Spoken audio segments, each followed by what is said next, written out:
Well, hey, hi, and howdy ho down there, everybody. It's the Daily Blender for this Friday, August 29th. And we are kicking it off, heading for 6 o'clock tonight. Got lots of things to talk about today as we broadcast live from the CRC Broadcasting Megaplex in Uptown Scottsdale. Right over there, switching the switches, turning the gizmos, sliding the doomy fingers. That's he's the Leapers Fork legend. That's Triple H. My name is Randy White. Jeffrey O'Brien on the road again this week, attending his son's high school football game. Last week, I heard the sheriff had to be called. We don't want to really go into it too much, but I hope this week it's a little more successful for Jeffco out there. You know what he told me at his son's ball game, Triple H? Yes, Randy. The team was on the other side of the field towards this end zone. Yeah. And the opponent's end zone was down here on this side over here. And Jeffco noticed something out of the side of his, peripheral vision there. And he looked, and there seemed to be a deer on the football field. A deer, was in the end zone looking around and was looking at taking in all the sights. I guess the deer is a high school football fan. Uh-huh. And unfortunately, the opponents of Jeffrey's son's team did not use that end zone very often. So he made himself a little home there, didn't he? But Jeffrey asked a few folks around there whom he thought originally was just going to be, in his sights. But he said, there's a whole herd of them, squad of them, herd. What is it? Herd of them. Squad, herd? Not a squad. You could call it either or. Yeah. Anyway, 888-368-1580. You are the fourth dimension, the other side of the dimension, making this show go. And we've got stuff on here from 8:44 p.m. last night. Believe it or not. Filthy Phil, the fill-in, says, catching up on my Blender podcast.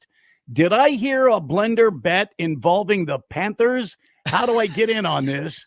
I have the Panthers second in that division and over their 7.5 wins.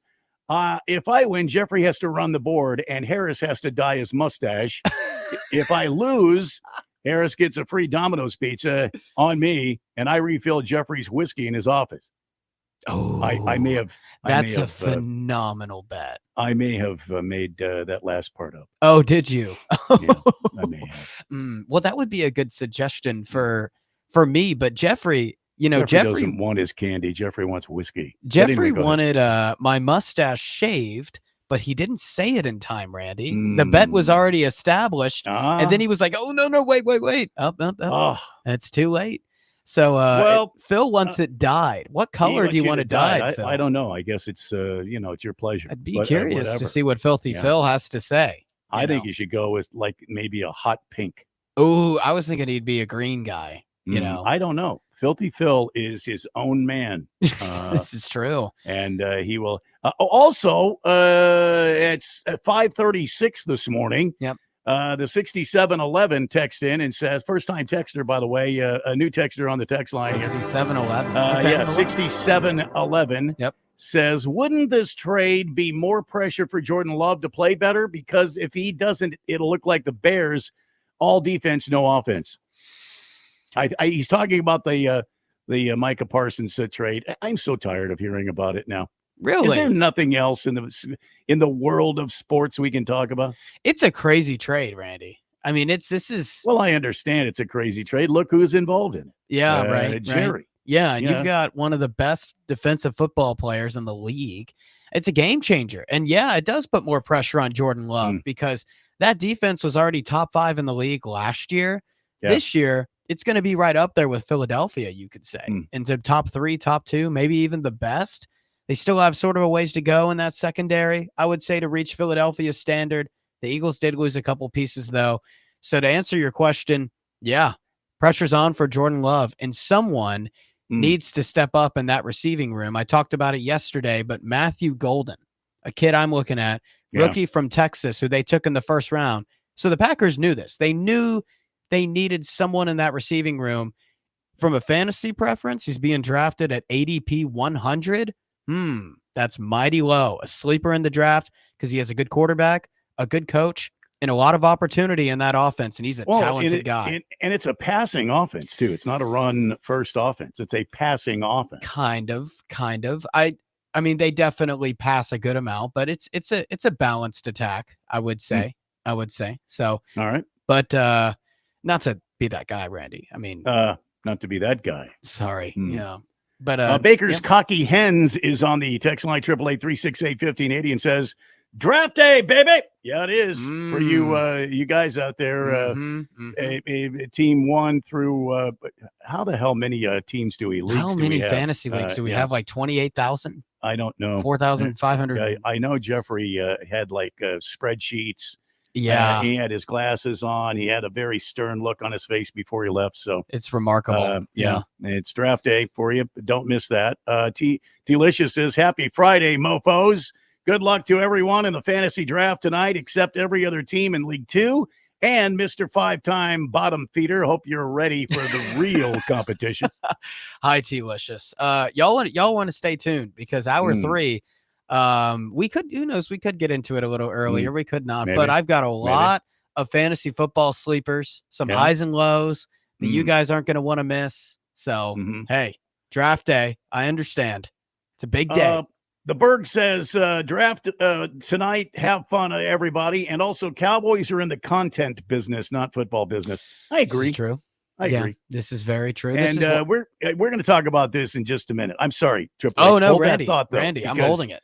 Because Jerry had a lot to say post a trade news conference. And I'm starting to think he really needs to stay away from the microphones. Okay. And we'll break it down here in a second. Anyway, 888-368-1580. That's the text line. You are the fourth dimension. Don't be afraid. Text in now. Maybe you're a first-time listener, a long-time listener, a short-time caller. I don't know. Maybe you can jump in on this. I know you guys talked a little about this yesterday, but I just had to bring this up. The Arizona Cardinals unveiling their rivalries uniform. I guess this is a NFL-wide thing because I saw something about the Rams had their rivalry uniforms, and the Bills have rivalry uniforms, and this is a once in a season uniform swap for these teams against their rivalries. And they're saying for the Cardinals, Thursday Night Football on September 25th, the Seahawks game at State Farm Stadium will be the rivalry game where they will unveil these babies. They'll take them off the hangers and they'll put them on and go out into the field. And I'm just kind of scrolling through the pictures here. Yep. And it looks like blood splatter all over these uniforms, or mud, one of the two. Really? I don't get it. You think you don't like it? I don't get it. Second, they photographed it in orange light, so I don't know if it's a cream color uniform, because when they did show the helmet, it looks like sort of a tannish or cream looking color. And by the way, the logo looks miserable on this.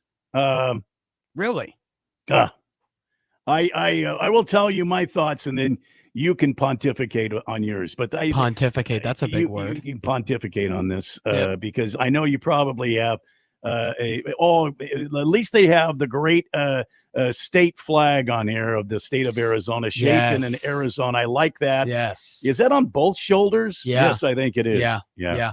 See, I've always thought that the uniforms have used the state flag way less than they should. Arizona has one of the coolest state flags in the whole U.S. Come on now. No kidding. Yeah.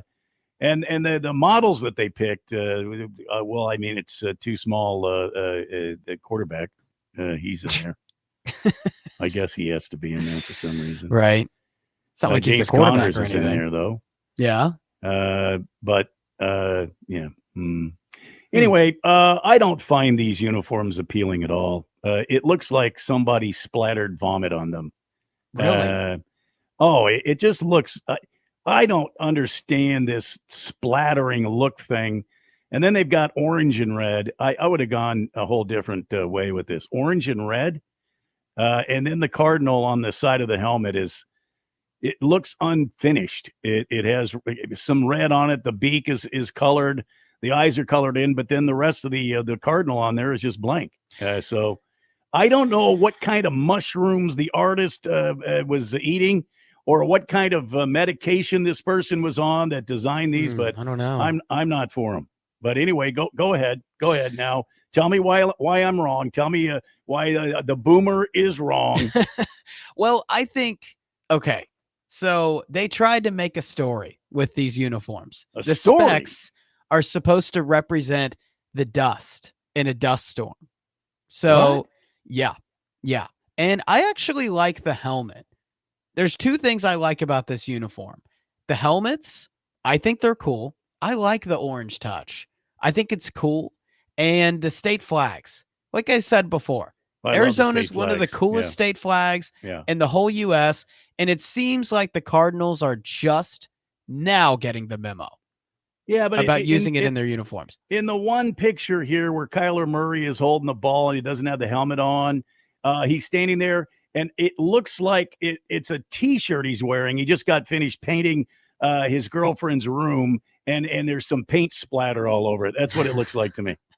It does kind of look like a toddler painted and just left a bunch of, right? Yeah, a little bit. I can see that. But, there's two sides to it. I'd rate the uniform 6 out of 10. I'll give it a 6 out of 10. I'll give the Cardinals uniforms that they have now, I'm going to give that like a 2. I think I think they're bland. 2. I think they need some work. These are a minus 10. I like the minus 10. I like the orange. I think I like the orange. Well, my question is, are we the Buccaneers or are we the Cardinals?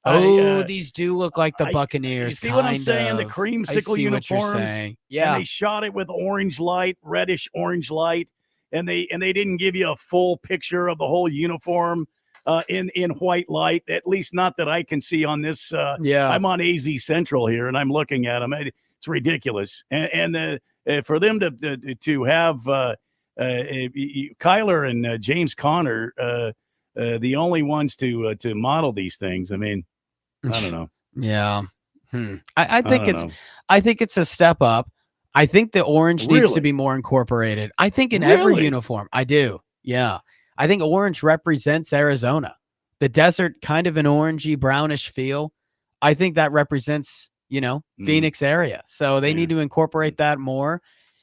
And of course, the state flag, I've talked about that. It's a step up, but I don't know. But I don't think it's the best. Have you seen the Bills? No. Their uniforms are the best. I sent you a link actually that shows all of the just some of the coolest ones. Patriots ones are solid. Really? I think the 49ers, they have that black and gold and red. I think those are really cool. Yeah. All right, let's go to the text line quick here and see what everybody's saying. Last Optimist says, I cannot wait for the draft at 09. What did he say? 0900? 9 o'clock p.m. tonight? Are they drafting at 9? I thought it was 7. 9 p.m. Huh? Yeah, I thought it was maybe he's in a different time zone. A lot of people are listening from all around the country, Randy. Seen people from Alabama, from Pittsburgh, from Florida, here, California. A lot of people from Seattle. There are a shocking amount of Mariners fans that listen. A good amount of them. Bruno Baller says, hopefully Harris is well prepared for his Hicks Picks segment because there's a lot of good games to discuss tonight. Yes. And yes, today we unveil the curtain on Hicks Picks. That'll be coming up later on the show. You got to keep listening. Oh, yeah. We'll get to it. Tank says, I love the Dolphins rivalry, but two things. Very cool. They will be 190 plus tax. I wish I could pick a single player on the Dolphins that I thought might stay on the team for an extended amount of time.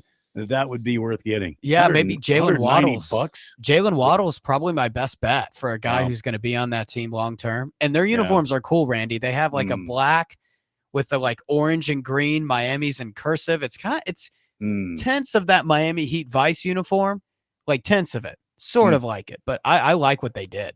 Delicious sent me a GIF. Yep. And it's something, and I don't know what it is. Is this like a tortilla that's been scorched? He says this is the Cardinals' new jerseys. Yeah. Oh, yeah. We talked about that. It does kind of look like a tortilla. Like, think about it. Silver Pop says, good afternoon, guys. Happy Friday, Randy. The Cardinals displayed Kyler Murray modeling the rivalry uniform strategically for marketing purposes. Yeah. It's to show that they all come in children's sizes as well. Oh, boy. It's a layup, but sometimes when the defense gives you a layup, you got to take it, Hey, Randy, you getting your Cardinals picks stuff ready? It's coming. Yes. Oh, yeah. We're getting near there. And I know I've heard a lot of hype. A lot of people talk about your Cardinals picks. Well, as well they should. Okay. Because it's a mystery to behold as to how these things come together. But Quiet Cannon says, Randy, you sure that's Kyler Murray or is that the team mascot? No, I'm pretty. He had his helmet off. Pretty sure that's Kyler Murray. Yeah. Just the tip says my favorite Arizona jersey is the green Kachina Coyote sweater. Yeah. Those are really cool. Oh, those uniforms are. Now. What if the Cardinals put like a tint of green in it? Because think about cactuses and cacti. Maybe. Cacti. Maybe. See, I would have gone with I don't get the splatter. It looks like a T-shirt with splatter on it. I love the orange and green color combination that the Coyotes did with kind of the dark red. See, I would have gone with the Coyote look or the Coyotes idea of the Kachina. Go to more of our heritage here in the Great Southwest. Don't go to what the hell is that? And are there even Cardinals in Arizona? So there are up north. I've seen them in Flagstaff. I've seen them in Prescott. Yeah, there are. Really? Oh, okay. Yeah, and there are brown ones down here because I have a theory.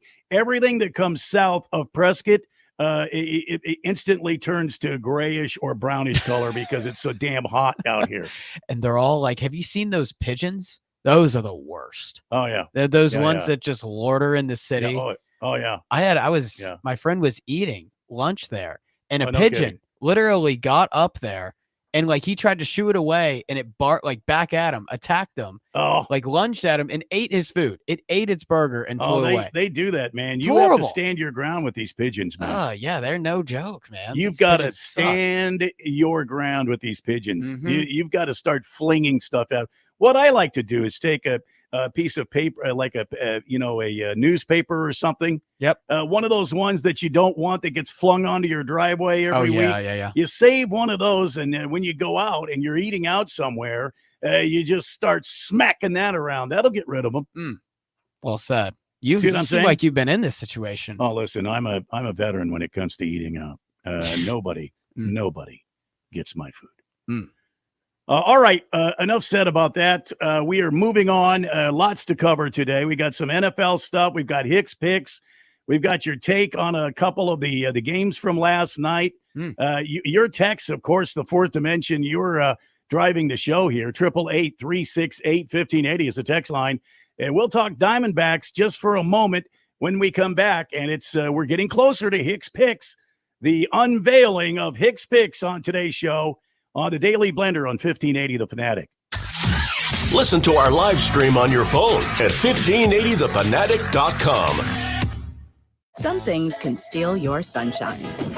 Ugh, I just got my hair done.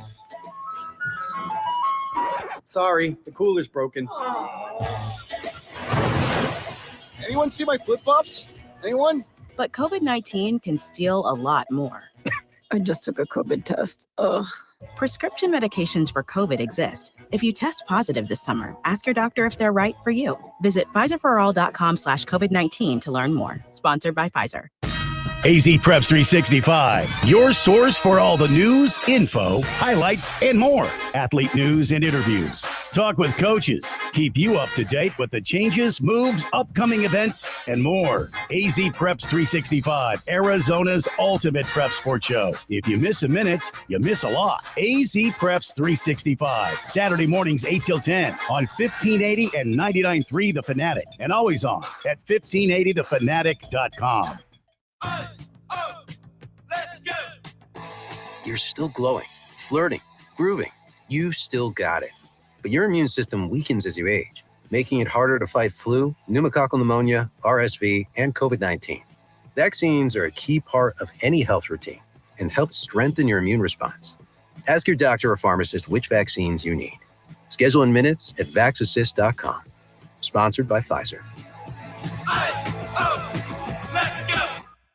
First episode psychosis is no joke, and neither is getting help as soon as symptoms show up. Early treatment gives you a better chance at feeling like yourself again. If you're showing signs, like having hallucinations or trouble thinking clearly, don't wait. Counseling, medication, and support from loved ones can slow down the effects of psychosis before it's too late. Speak with your doctor today and visit learnmorefep.org. Sponsored by MadForce, working to build healthier communities.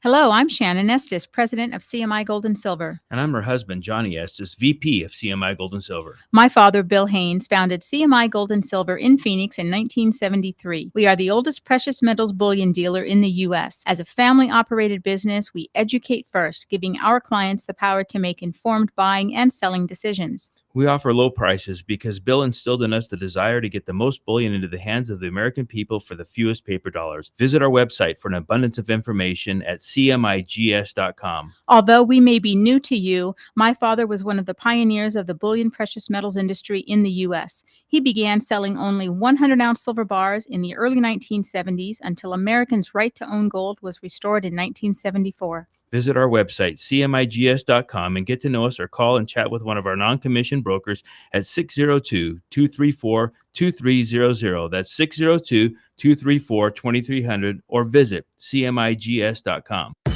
A Numbers Game features longtime radio personality Gil Alexander, who takes you on an insider's tour through the numbers and the world of analytics, featuring interviews from today's top insiders and Gil's own takes based on his understanding of sports and betting in an entertaining and comfortable fashion. Catch A Numbers Game with Gil Alexander, Monday through Friday at 7 a.m. on Arizona Sports Betting Station, 1580 The Fanatic, and at 1580thefanatic.com.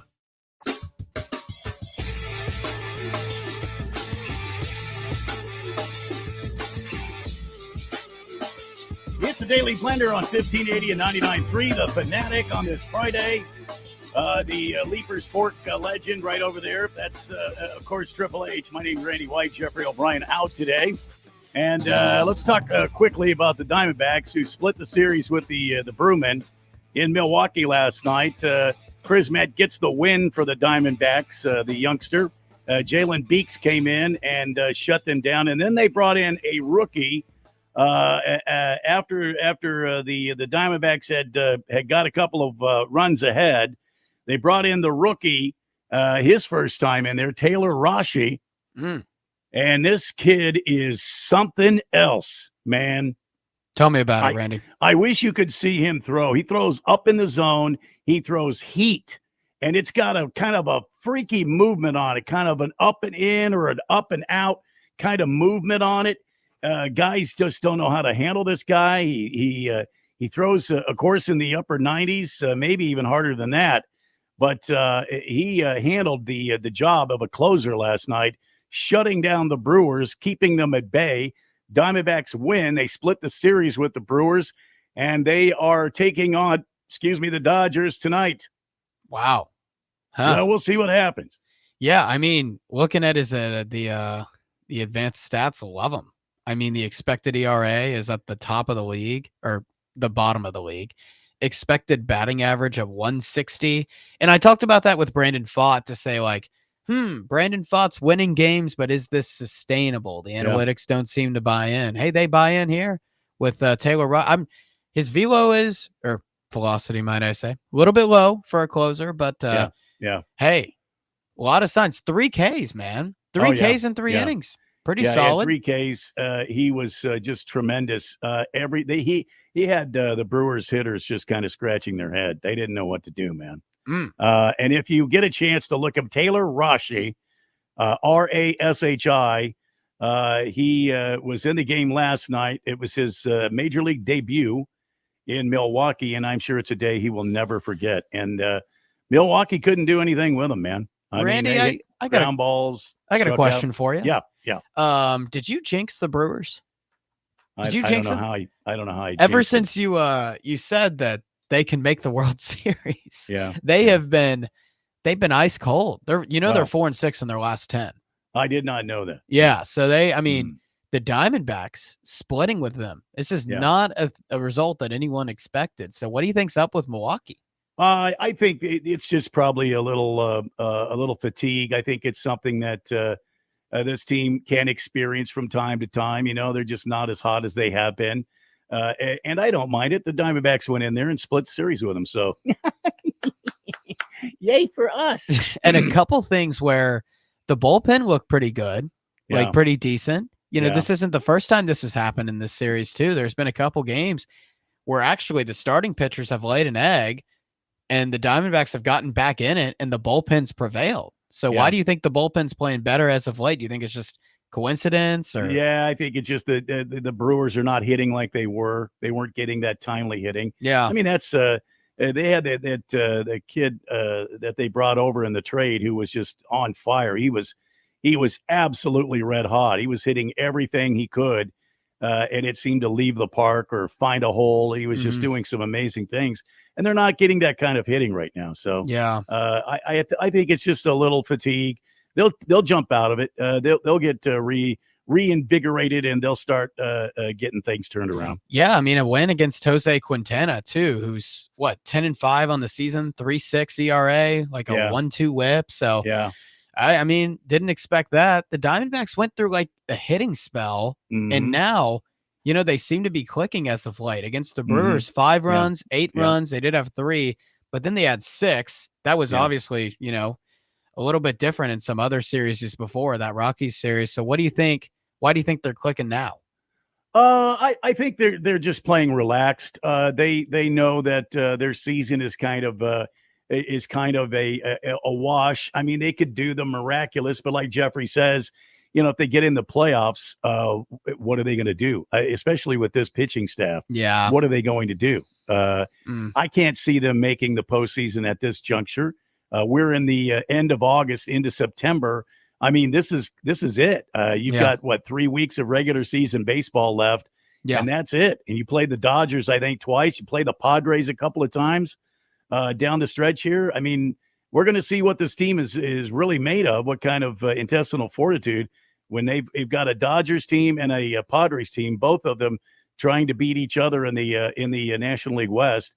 And whoever doesn't lock up the National League West will certainly lock up a wild card spot. So let's just see what happens as the Diamondbacks take on the Dodgers. So, yeah, they're 7 games back. 7 games back of the wild card. They need some help. I mean, the Mets, obviously, they need to go ice cold. They went hot. They were red hot for a little bit. They did, yeah. Yeah, and that NL West race, Dodgers and Padres. Do you still think the Dodgers take it, or do you think the Padres end up? I think the Dodgers are getting healthy in the right places. I think some of their studs, starting studs, are coming back, and I think you'll see a resurgence. The team keeps hitting the ball. I mean, they're doing pretty well.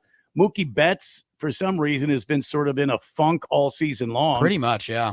And Dave Roberts still has him in the leadoff spot. So, you know what, Dave? You keep him there for the Diamondbacks, will you? And that'll give us a chance to get at least one out before we move on to Murderer's Row. But And another thing, if I'm the Diamondbacks, they won't do it. But if Terry Lavello is listening right now, don't pitch to Shohei Ohtani. Don't pitch to him. Don't let him hurt you. Don't. I don't care what the MLB says about, fans wanting to see Shohei hit. I don't care. You're out there to win ball games, and don't pitch to him. Just walk him. Every time he comes up, walk him. Put him on base. Now, if bases are full, walk him. That's 1 run instead of him hitting a grand slam, and it's 4 runs. You see what I'm saying? Yeah. Put him on base. It doesn't matter. Let him steal second base. Who cares? Who cares? Not me. Let him steal. So this is interesting. I know the Dodgers and Padres are tied in terms of wins, but run differential, Padres are plus 54, Dodgers are plus 108. So they're doubling them in run differential despite having the same record.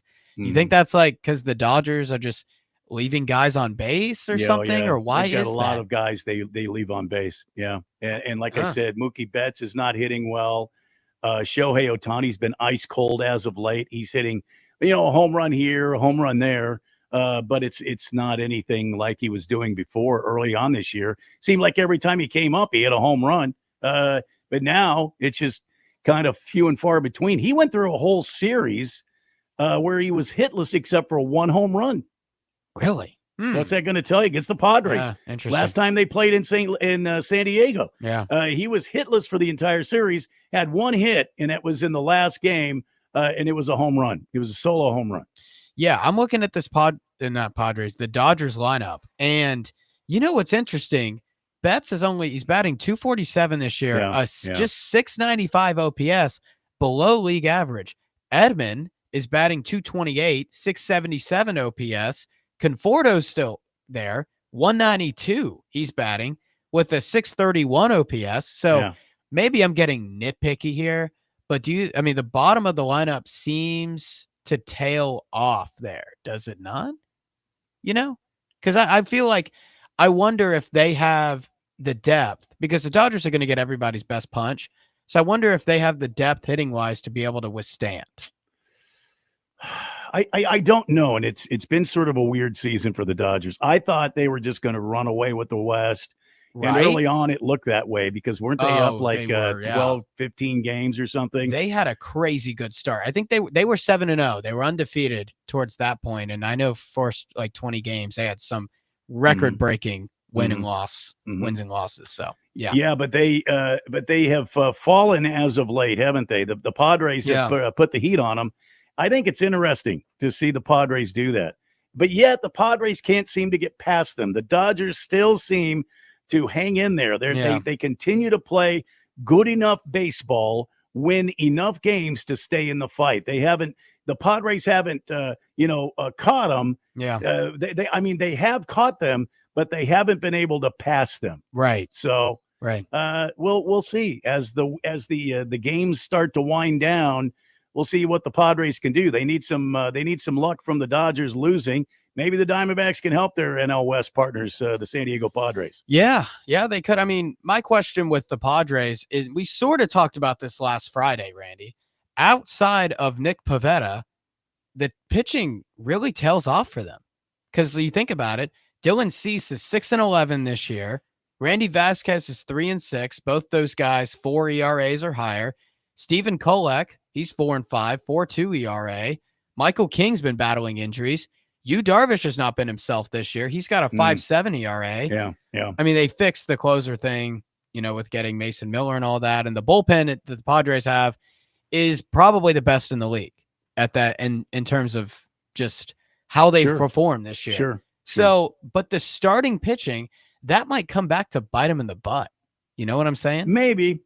And as the weeks start to wind down here, I feel like the Dodgers are going to get back into full strength, and they'll start asserting their dominance. They've had players and they've had starting pitchers who have been injured, and they're starting to get healthy and come back. So I still believe the Dodgers are the NL West champions until you can pass them and make them take a wild card. See what I'm saying? Yeah. To me, they are still the champions. They're still in the lead somehow, just by percentage points.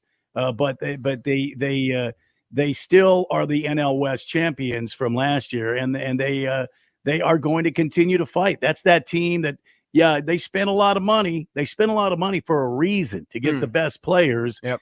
And these guys are veteran players. They're not going to panic.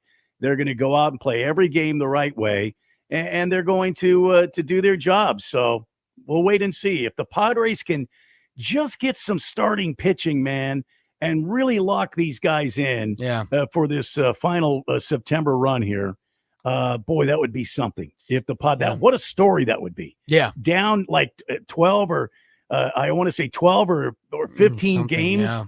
And they climb back in it, man, and then they're just scratching and clawing with the Dodgers. To be honest, they're beating each other up at the top of the NL West. They are. You don't know what could happen. Anything. Yeah. Could. I remember looking at the Fangraphs playoff odds like a week or two before the trade deadline, and the Padres had a projected 28% chance to make the playoffs. And look at them now. I mean, they gave up pretty much their whole farm system, Randy, to go and get guys like Mason Miller and some other dudes as well. And look, seems to be paying off. Yeah. Seems to be paying off because they're right in there. Just need some more starting pitching. Let's go to the text line at 888-368-1580. T-Licious says, quit trying to incorporate that gaudy orange Tennessee crap into everything, Harris. I think he's talking about the uniforms. Yeah. I don't know if T-Licious is waking up on the wrong side of the bed or whatever it may be. I think he's been awake for a while. Hey, T-Licious, it's game day, man. Tomorrow, a lot of college football on. So I had to rep the boys, man. This is Randy, this is a Reggie White jersey. I see it. Yeah. So good for you, man. Good for thank you. Yep. Last Optimist says Nike are hacks at creating uniforms. They copy paste the Oregon Ducks uniform for the Seattle Rivals uniforms. Nike reminds me of the Next Great Artist reality show where the weekly winner was not the most talented artist, but the one who could something here, poo-poo. Did it fall apart? Bull, and then there's the that's a bull, and then a poop emoji. The very best story for what their art portrayed. What? Thank you. Thank you for the info. You go, Randy. You go. Commando Duke says birds are not real. Triple H. That pigeon was not a real bird. Birds are not real. I don't know if this is this type of show, but it's a Friday. It is a Friday. It is a Friday. Not the first person. You'll see a lot of times on Fridays here on the Blender. If you haven't realized it yet, the wheels come off early and often. Well, have you seen those birds that always hang on the power lines? Oh yeah, that's always weird to me. Why do they do that? Because they can. Would you hang on a power line if you could? Maybe they're not birds for real. Maybe they're getting recharged. Oh, you see what I'm saying? This is where it gets spicy. I see what you're saying. Yep. All right, we got to take a break. When we come back, we're going to talk a little bit more about this Micah Parsons thing and the Cowboys thing, and then we're going to put it to bed because, quite honestly, I'm really tired of hearing about it. I mean, all day long. Anyway, it's the Daily Blender on 1580 The Fanatic. Huh? What? The Daily Blender is on social media. Follow us on Facebook, X, and Instagram. Search 1580 The Fanatic or link to us at 1580thefanatic.com. You're still glowing, flirting, grooving. You still got it. But your immune system weakens as you age, making it harder to fight flu, pneumococcal pneumonia, RSV, and COVID-19. Vaccines are a key part of any health routine and help strengthen your immune response. Ask your doctor or pharmacist which vaccines you need. Schedule in minutes at VaxAssist.com. Sponsored by Pfizer. I'm Sheila, and I've been on Nutrafol for 1 year. I ignored my hair thinning because I was a full-time working mother. But then I came across Nutrafol. It was a hair growth supplement that was so easy to fit into my life. After just a few months, I was amazed by how much thicker and stronger my hair was. I finally feel like myself again. Get growing at Nutrafol.com. That's Nutrafol.com. These statements have not been evaluated by the Food and Drug Administration. This product is not intended to diagnose, treat, cure, or prevent any disease. Real customers were compensated to share their stories. Before you fly, take a trip to your local MVD office or authorized third-party provider with your required documents and get the new AZ Travel ID with the Gold Star for your new driver's license or ID. Starting May 2025, this new AZ Travel ID gets you through TSA security checkpoints. It's quick and easy. Think of it as your license to fly. Learn how to get your new ID at aztravelid.com. Sponsored by ADOT in partnership with the Arizona Broadcasters Association and this station. We could tell you what it's like to drive the Nissan Rogue and tell you all about its performance capabilities, like its VC turbo engine, its impressive fuel economy. Still going. It's I can go virtually anywhere type of freedom. Nice. But you don't have to take our word for it. Go drive it for yourself. You're up. Experience the power of the Nissan Rogue. Drive the Nissan Rogue. Now get 0% APR financing for 60 months on the 2025 Nissan Rogue. Visit your local Nissan store and nissanusa.com today. For well-qualified buyers, excludes S-Trim. Example, 0 down payment, 60 months financing at $1,667 per month per thousand financed. Actual down payment may vary. Subject to Nissan Motor Acceptance Corporation credit approval. Not all buyers qualify. Dealer contribution may affect actual price set by dealer. Contact dealer for details. Ends 8/4/25. Will Shakespeare here. Back in my day, I invented over 1,700 slang words like swagger, bedazzled, and my personal favorite, besmirch. But even I have trouble understanding slang words like yeet or bougie or... This is fire. Actually, it is extremely smooth Shakespeare vodka. Okay, boomer. See what I mean? But there is one word that describes the pure quadruple distilled spirit crafted from an 8th century Polish recipe the first time you try it. So lit. I couldn't have said it better myself. Shakespeare vodka. So lit. 1580, The Fanatic.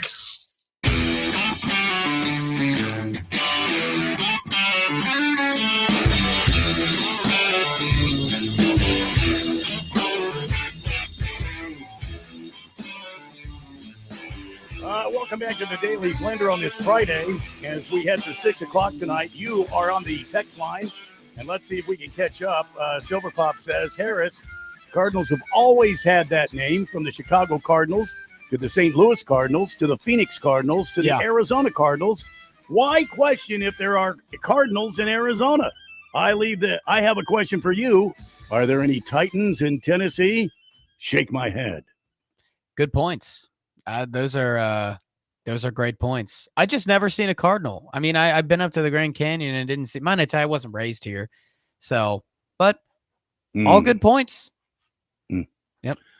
Let's see here. The Hefty Lefty says the Brewers were afraid of that sweet chin music coming their way, and the pitch then dips away from their noggin. Yeah, it's got that kind of weird little movement to it, doesn't it, Hefty Lefty? And hey.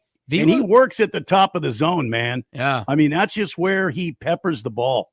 And Velo can at times, in this era where everyone's trying to throw as hard as possible, sometimes movement and spin rate goes under the radar to the casual fan. And that really is truly what sustains pitchers' careers. It's not how hard you can throw, it's where you can locate it. The Stockton Slap says, draft day, Johnny Manziel. No, it's the moist one. Sorry. Draft day, Johnny Manziel. Yes. He's talking about the Browns movie, I believe. Have you seen that? Draft day? I feel like Jeffrey's probably seen it. I've seen it. I've seen it. I've never seen it. You think it's good? Oh, yeah. Okay. I think it's good. Okay. But then I'm not a film critic like Jeffco.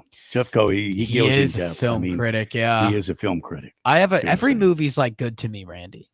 Like there's not like, it's really hard for me to say that was a bad movie. I guess I'm sort of, no,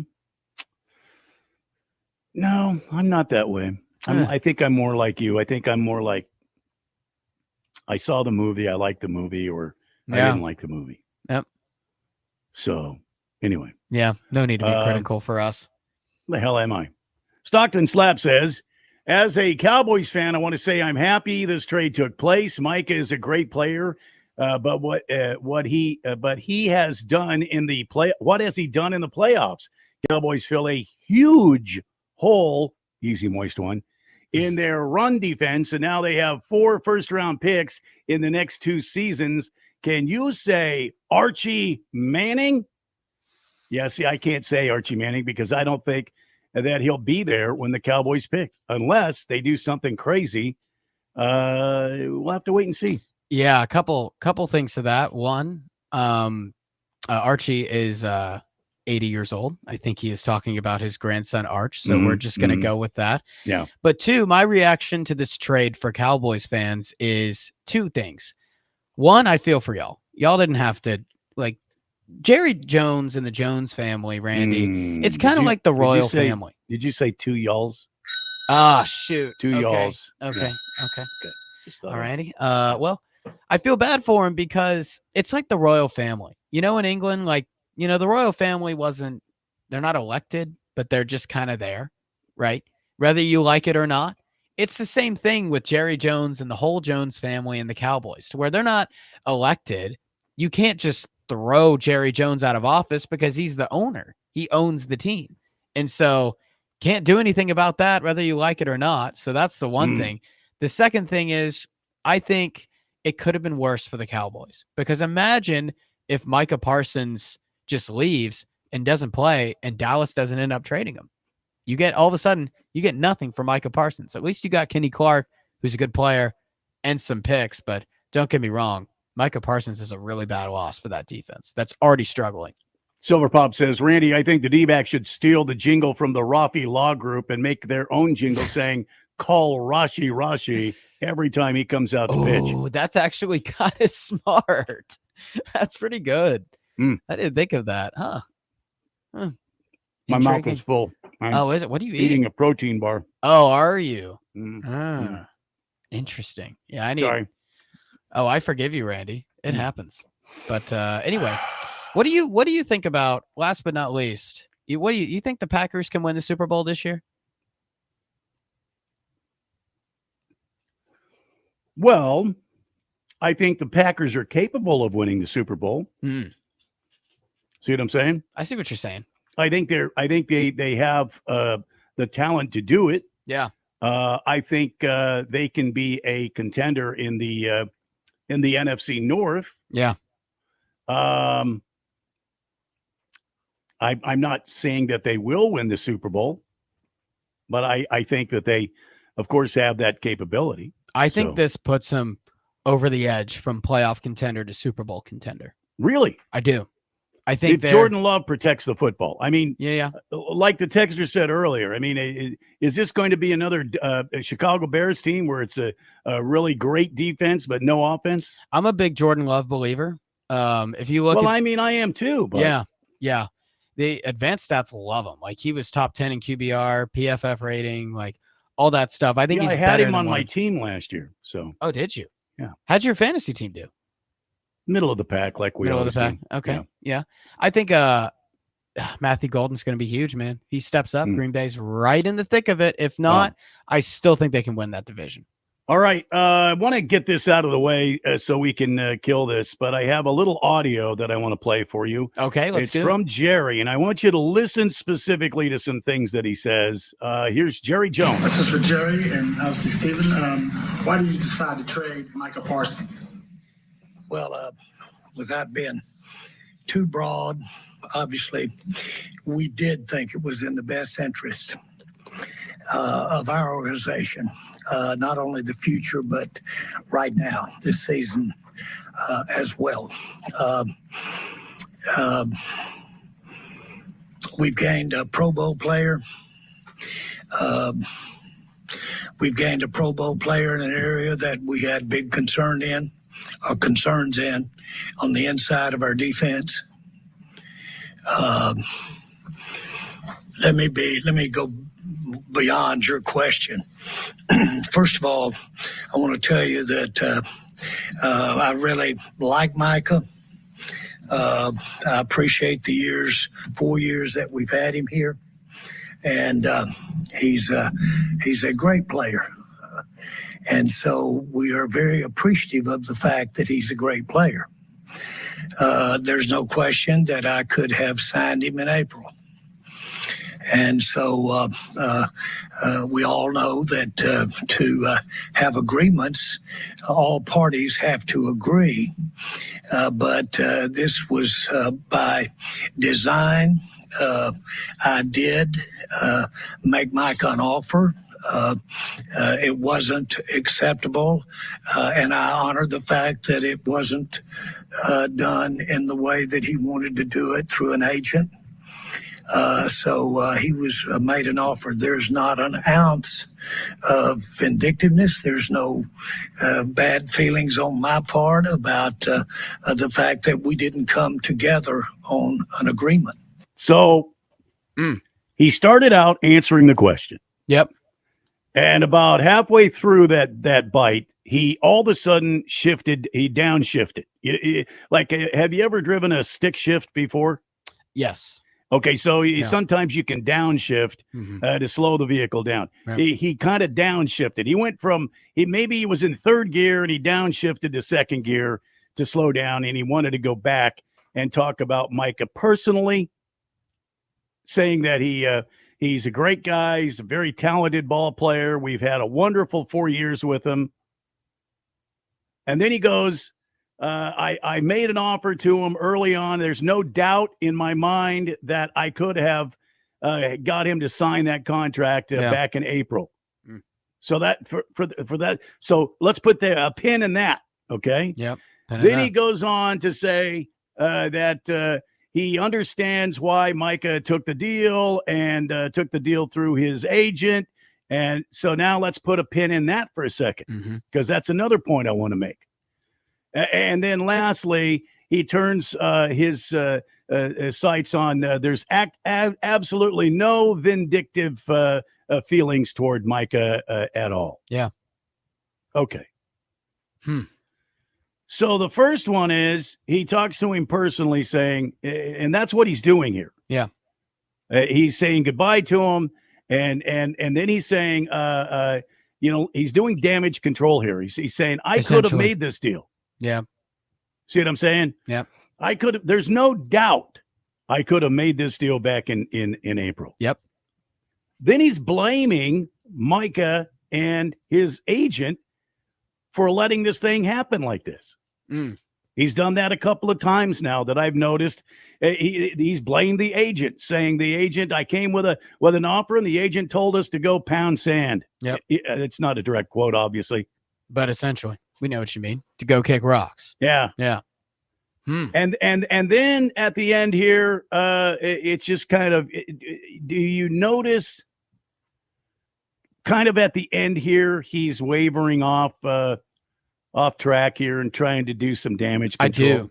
I do know that. Yeah, I think he has a lot to say and a lot to articulate, and he doesn't quite know how to control it and how to get to the point that he wants. You know what I'm saying? Now, if he would have been up to speed on this deal, he would not have been so meandering with his answer. And he would have gotten more with it. That's a great point, because since he's meandering, you can tell there's like a lot of like, like, how do I explain this? How do I explain this? You can tell he's nervous, a little bit overthinking, you know? Yeah. So, Damage it's a good point. control. Damage control is a good way to describe it. In his documentary, he was talking, even the documentary, America's Team and their gambler. Yep. Well, guess what? You lost this hand. Yep. He never intended to lose Micah Parsons. No. And Micah Parsons was a guy that was not going to play Jerry Jones's game. Well, you know what happened, Randy, is it's interesting. I talked about it yesterday. I called it. Micah Parsons won the poker bluff. Yeah. And it's crazy because Jerry never loses those. Yeah. Like every he time. has now. Yeah. Every time he'll put his foot in the ground, he'll plant his flag on that hill, and he's not going to take it out ever. And usually the other guy who's at the other end of it just realizes, oh, shoot, he ain't budging. So I got to do something. And usually it just ends up, it doesn't go their way. And they end up playing or taking less money, whatever it may be, Right. Like the Zeke situation. So, but this one, he was traded, which is just nuts. He got what he wanted. Did you listen to his voice? Yeah, he's gotten older. He sounds very weak, doesn't he? Yeah, he does not sound older. As a weak as a businessman. I mean, he just physically sounds weak. Right. Yeah, I did know that. It's wow, Jerry's gotten older, which is wild. Oof. So it's Jerry lost the poker bluff. I think this hurt him. I think that Packers loss is absolutely a killer. And I think it's going to hurt the Cowboys for these next 5 years at least. Oh, I agree with you. Like 100%. That one loss destroyed. Because if you think about it, like Dallas had a really good defense under Dan Quinn. Dak was looking good. They had an adequate enough run game. They had some dudes in the secondary. They won like 12 games a couple of years ago. Ever since that Packers loss, bam, they have been bottom of the barrel. And they probably will be, because this defense gave up 28 points per game last year, Randy. The issue, everyone in Dallas wants to talk about Dak and say Dak Prescott is this, Dak Prescott's that. He's overrated. He is the strength of that team. Like, that's what that tells you, is Dak Prescott is the best part of this Dallas Cowboys team, because they have a running back that averaged 3.5 yards per carry last year and a defense that gave up 28 points per game last year.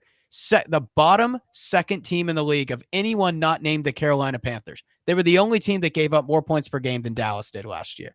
So right now, that Green Bay loss was such a dagger, and not just a dagger that's a scar. It was a life-ending bullet. So, and he sounds really, he does, weak. It's like he doesn't know. As a human being, he sounds weak. Like, I can't believe this happened. Yeah. He just, you could kind of feel it, my opinion, when you're listening to him talk. It just sent shudders through his soul, this whole thing. So that's a good point, Randy. Yep. All right, 888-368-1580. Before we get out of here for hour one, Baker's Cocky Hens says, afternoon, gentlemen. Oh, no, that's random texter. Baker's Cocky Hens sends us pictures of Cardinals here in Arizona. If you want to look those up. Moist One says, lyrics to a Drake song, Harris. I'm trying to think what song he's talking about. Draft Day, Johnny Manziel. Oh, that's right. That's right. Yep, I hear what he's saying. T-Licious says, Draft Day is great, especially when Seattle drafts the bust. Go Niners. Hey, I'll have a lot more fantasy stuff. Stay tuned, man. Clammy Goose Harris, I'm headed to Tennessee this weekend. Oh, let's go. And for my first meal, I am torn between choosing Nashville hot chicken or Memphis dry rub. What's your recommendation? Memphis barbecue always clears. Right. There we go. Yeah. All right, so we got some more text on here. Hefty, I see you. Badfish, I see you. Last Optimist, I see you. More of the Daily Blender next on 1580 The Fanatic. My brother-in-law died suddenly, and now my sister and her kids have to sell their home. That's why I told my husband we could not put off getting life insurance any longer. An agent offered us a 10-year, $500,000 policy for nearly $50 a month. Then we called SelectQuote. SelectQuote found us identical coverage for only $19 a month, a savings of $369 a year. Whether you need a $500,000 policy or a $5 million policy, SelectQuote could save you more than 50% on term life insurance. For your free quote, call SelectQuote at 1-800-445-6363. That's 1-800-445-6363. Or go to SelectQuote.com. 1-800-445-6363. That's 1-800-445-6363. SelectQuote. We shop. You save. Full details on example policies at SelectQuote.com/commercials. O'Reilly. Check engine, ABS, or maintenance light on? Take the guesswork out of your warning lights with O'Reilly Veriscan. The service is free and provides a report with solutions verified by ASE certified master technicians. And if you need help, we could recommend a shop for you. Ask for O'Reilly Veriscan today. O'Reilly Auto Parts. My name is Mary Grace. I lost my mom to Alzheimer's in 2017, and 2 months after losing her, my dad was diagnosed. The earlier the diagnosis you have, the more time you have with your loved one. With my dad, now that I know what's coming, I'm able to create memories not only for him, but for myself. So when he can't remember, I'll remember for him. For more information, contact us at alz.org or through the 24/7 helpline at 800-272-3900. Sponsored by the Alzheimer's Association. Here in Arizona, summer heat is a fact of life, but lately it's not just the temperatures that are rising. Inflation, global tensions, and economic uncertainty are heating up also. I'm Shannon Estes, president of CMI Gold and Silver. In turbulent times, doing nothing is the biggest risk of all. Smart investors always look to protect their wealth. Right now, with gold soaring past $3,000 an ounce and silver still affordable, investors are taking action. Established in 1973, CMI is the oldest precious metals bullion dealer in the U.S. We've helped Americans nationwide over the past 50 years with honest advice, secure and private transactions, and transparent low prices. We're family-owned, A-plus rated, and trusted by generations. Don't wait for the next financial heat wave to make your move. Prepare today with precious metals. Visit CMIGS.com moneyradio.com or call us at 602-234-2300. Mention Money Radio to get a free 1-ounce silver coin on your first order. Call 602-234-2300. CMIGS.com. KQFN Tempe. Also transmitting on K257CD Phoenix at 99.3 FM and K240 EU Fountain Hills at 95.9 FM. Quiet, people, settle down. Because it's time. Time for what? Showtime. When does it start? Right now. 3, 2, 1. Let's get on with the show. Let's do it.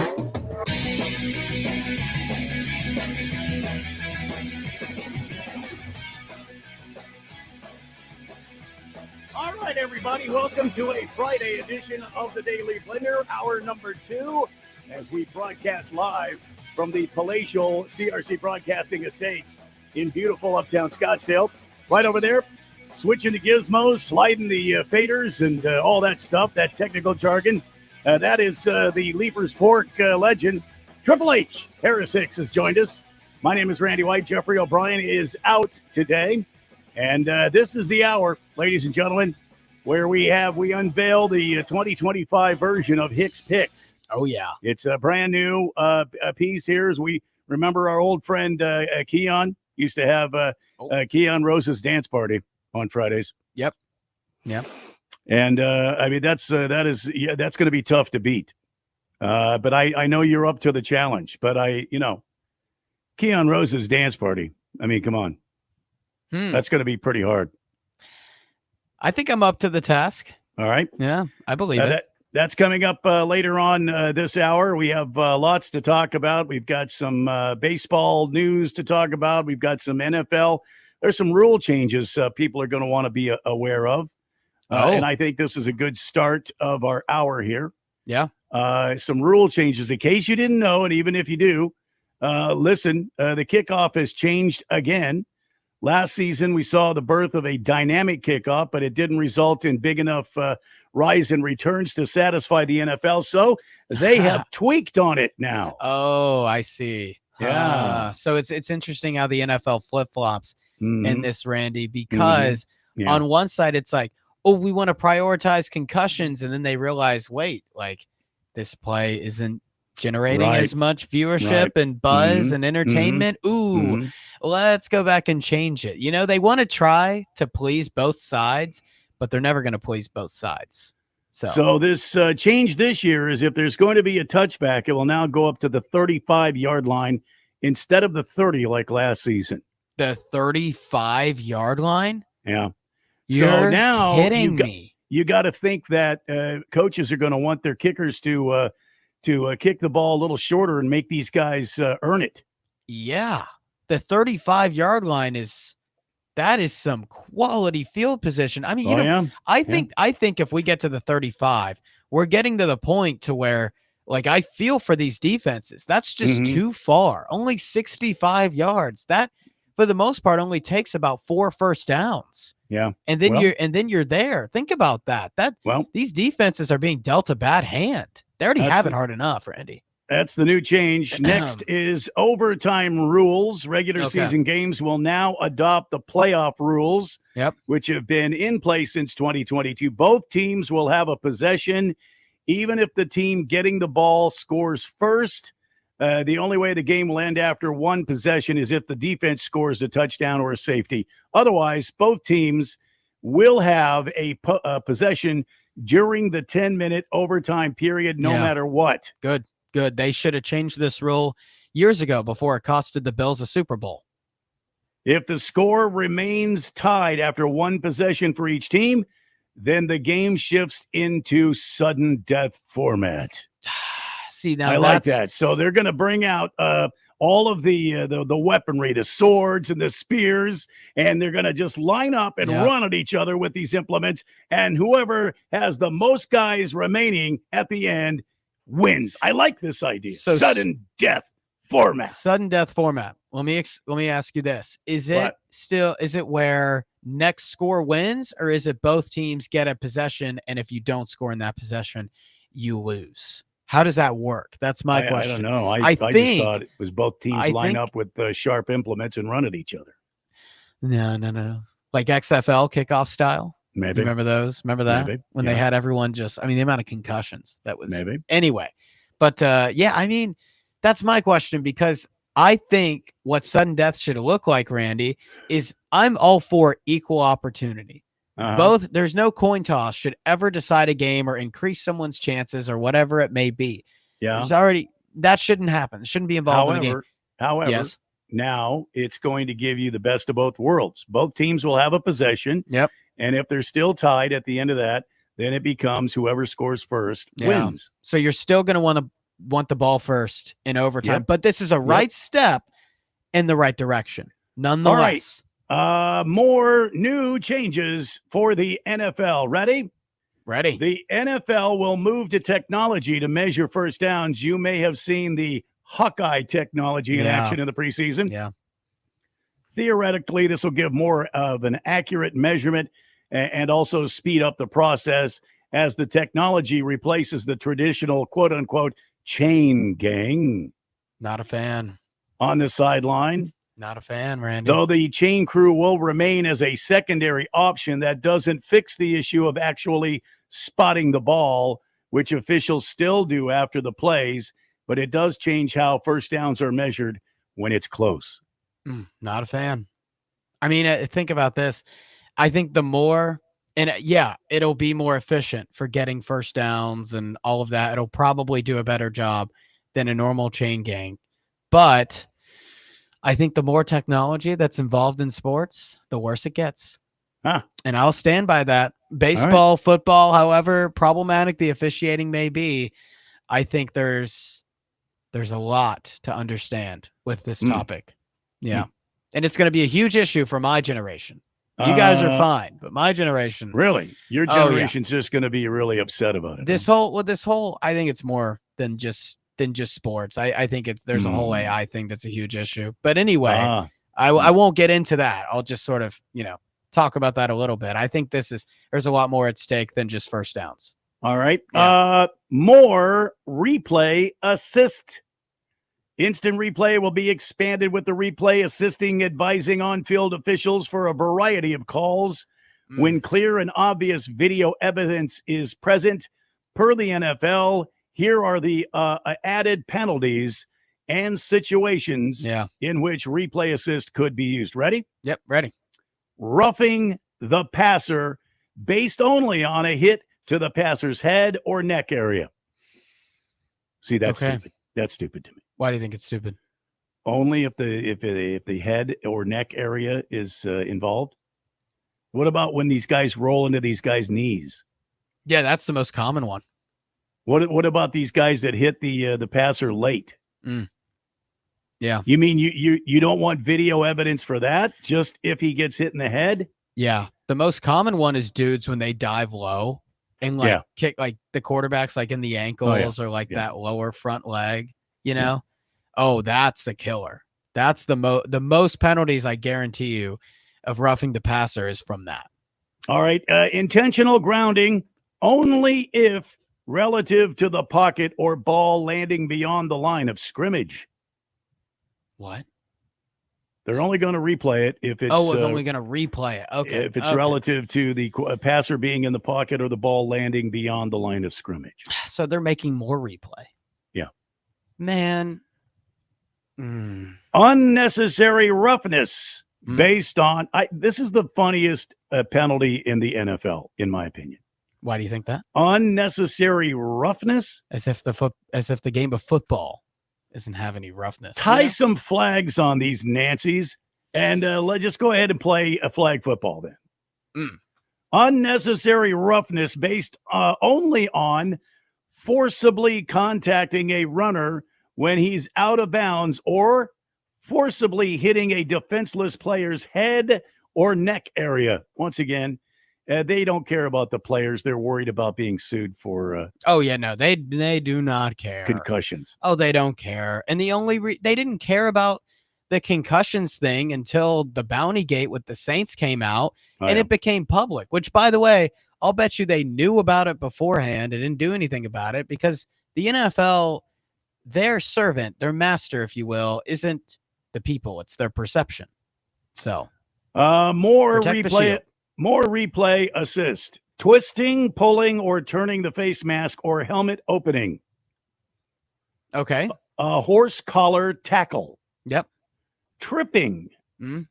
Roughing or running into the kicker. Mm. Seriously? You're going to use a replay assist for that? I don't think running into the kicker should be a penalty. I think roughing the kicker you could say, but no, they're if football. Make if them his football leg players, man. is up in the air. I think that's roughing.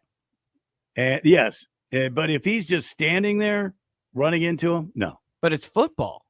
It's a game. I know. Yeah, I know. It's football, man. I These know. kickers are football players too. They're But in if pads. if he's up in the air making the kick, and and you roll into his plant leg, and he comes, he could be seriously hurt with that. Yeah, but that's roughing the kicker. Running into the kicker, where sometimes you try to it and then you accidentally I don't just like hit that. him. I don't like that at all. That I never liked that rule. Never. I don't like that at all. Yeah. Oh. So there's your new rules for the 25-26 NFL campaign. I don't know Look, why I'm folks, talking we have this way. a guest. Oh, There is he he, is. is he here? Who's that? Is Ralphie here? I can't hear Randy. You can't hear Randy? Oh, okay. Hi, Ralphie. Hi, Ralph. Ralphie. Hey, Randy, how are you, man? Wow, there you are.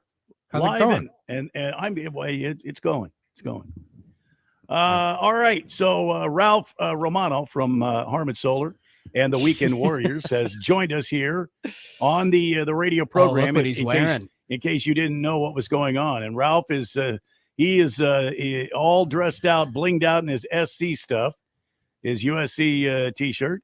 And, Harris has his orange Tennessee shirt on. Darn right. Jersey, Game day. Jersey. Yeah. Game day. So ugly, dude. Oh, you take that back, Ralph. This is ugly You orange. take You look that like a big back. creamsicle. You're And, just and, jealous. and I'm Stop it. sporting a sequined cut your mic little off, number Fixed that's it. form fitting. Yeah. I like Form- that. Fixed Little form fitting sequin number. Yeah. I think Moist One likes creamsicles.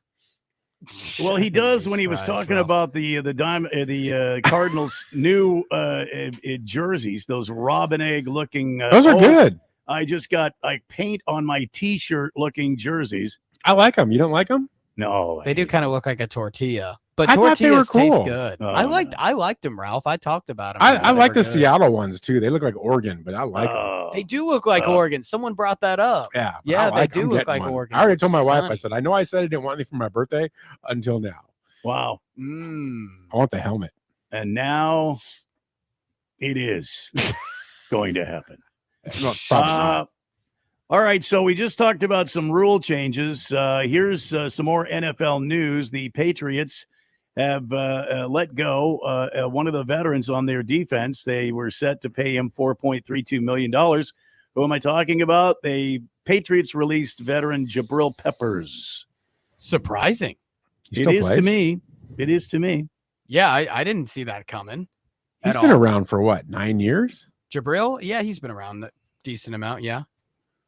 Yeah. And this comes out when the Patriots talked about shopping Kyle Duggar too. So it's not like they're super thick at the safety position. And Jabril's had some good years in the NFL. That's why it shocked me, because it came out at the same time of that report a couple days ago. I don't think their thickness had anything to do with it, but okay. Maybe it did for Moist One. The Cardinals should go get him, Randy. Well, they should, but will they? I doubt it. But the 9-year NFL veteran is 29 years old. He was a favorite of Bill Belichick and Gerard Mayo for his hard-hitting physical style of play, especially against the run. Yeah, you talk about stopping the run. You need a safety to come up and just really lay the leather to some guy. You need a guy like Jabril Peppers. So, hey, Jerry, make up for the Micah Parsons thing. Go get Jabril Peppers. What that's not going to make up for Did you guys already talk about that? We did. Yeah, we did. We did. We broke down some of his audio, Jerry's audio from his comments. And I thought, first of all, he's still, he is hurt. I think his ego is bashed in because this happened. He's not used to losing And Harris brought up a good point to some of the other players. How long did he wait to sign these guys? It was always like the last second. He was always trying to wait these guys out and play this game. And Micah Parsons was not going to play poker with him. He said, "I'm done. I'm out. See you. Yeah, I'm gone." I don't mean to make you go back, but do you guys think? I think that Packers way overpaid. That contract's ridiculous. They did not overpay for him. $47 million a year. I don't think they overpaid. Oh my gosh, that's ridiculous. Here's a crazy stat. I didn't even talk about this. This is interesting. Jerry Jones bought the Cowboys in 80 whatever for $140 million. Paid Micah Parsons $188 million. Isn't that insane to think about? Like Micah Parsons is worth more than how much Jerry bought the Cowboys. Randy for? Bought his castle for $30,000, and now it's worth $30 million. So I mean, I do not have a castle. I've been tracking it on the property. I've seen the castle. It's property. I do not have a castle. I like the cannon you have in the moat too. I think I'm one raise away from being able to buy that castle from Randy. Just one raise. That's all it takes. It's a heck of a raise. Let's see. Bad Fish is on the text line. Says Dallas did nothing for the year with that trade, but this was over when Micah made his goodbye and thank you tweets. Yeah, you're right. This was over. Yeah. I mean, he was going to leave no matter what. He was not going to let Jerry talk him into staying. And good for him. I'm glad he did that. And now Dallas is already eliminated from the playoffs. I think that's there great. You go. And they haven't even played the first game yet. Right. They don't need to. They're done. Let's see. Last Optimist says, what is insane is that due to higher taxes and his agent's cut, the $47 million a year in Green Bay nets Parsons less than $40 million a year. Jerry Jones offered last spring when $40 million was top of the market.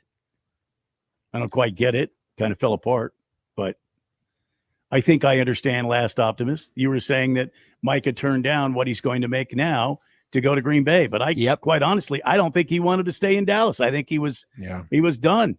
He didn't want to play the games, man. Principle. There was nothing Jerry could have done. The relationship was fractured. Something must have happened in the negotiations, and that's that. Let's see here. Baker's Cocky Hen says Jerry turning into Bruce Willis. I think that was in regards to the way he sounded on that audio clip. Yeah, Bruce Willis. And we talked about it. We talked about Jerry starting to answer the question, and then all of a sudden he down geared and brought it back, and then he had like 3 points that he wanted to make.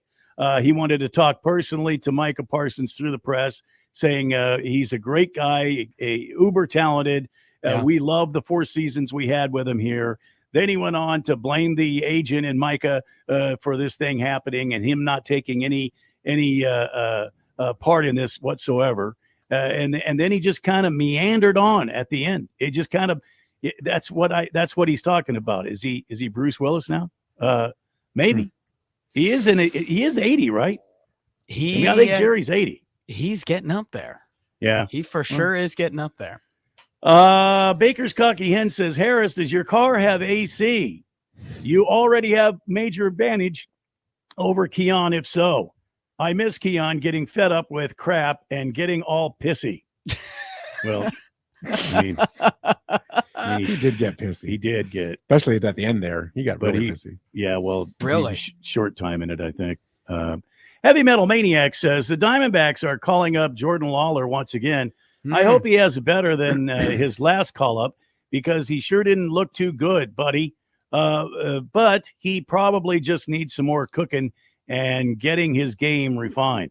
I got a thought on that before we go to break. So I've heard a lot of people say that Jordan Lawler is what people call a quadruple A player. Yeah. Right. Yeah. Which, you know, He's got that all the expression. tools. Yep. I've heard people say that. He's great in AAA. Once he gets there, he's not it. How can someone possibly find a rhythm if you're pinch hitting and batting one at bat every 3 days? How can you find a rhythm? I think you just he's going to struggle at first. You just got to let him. I mean, the Diamondbacks. You have to remember the difference between AAA and the majors is the way the breaking balls explode at the major league level. True. Versus the AAA level. They don't have that.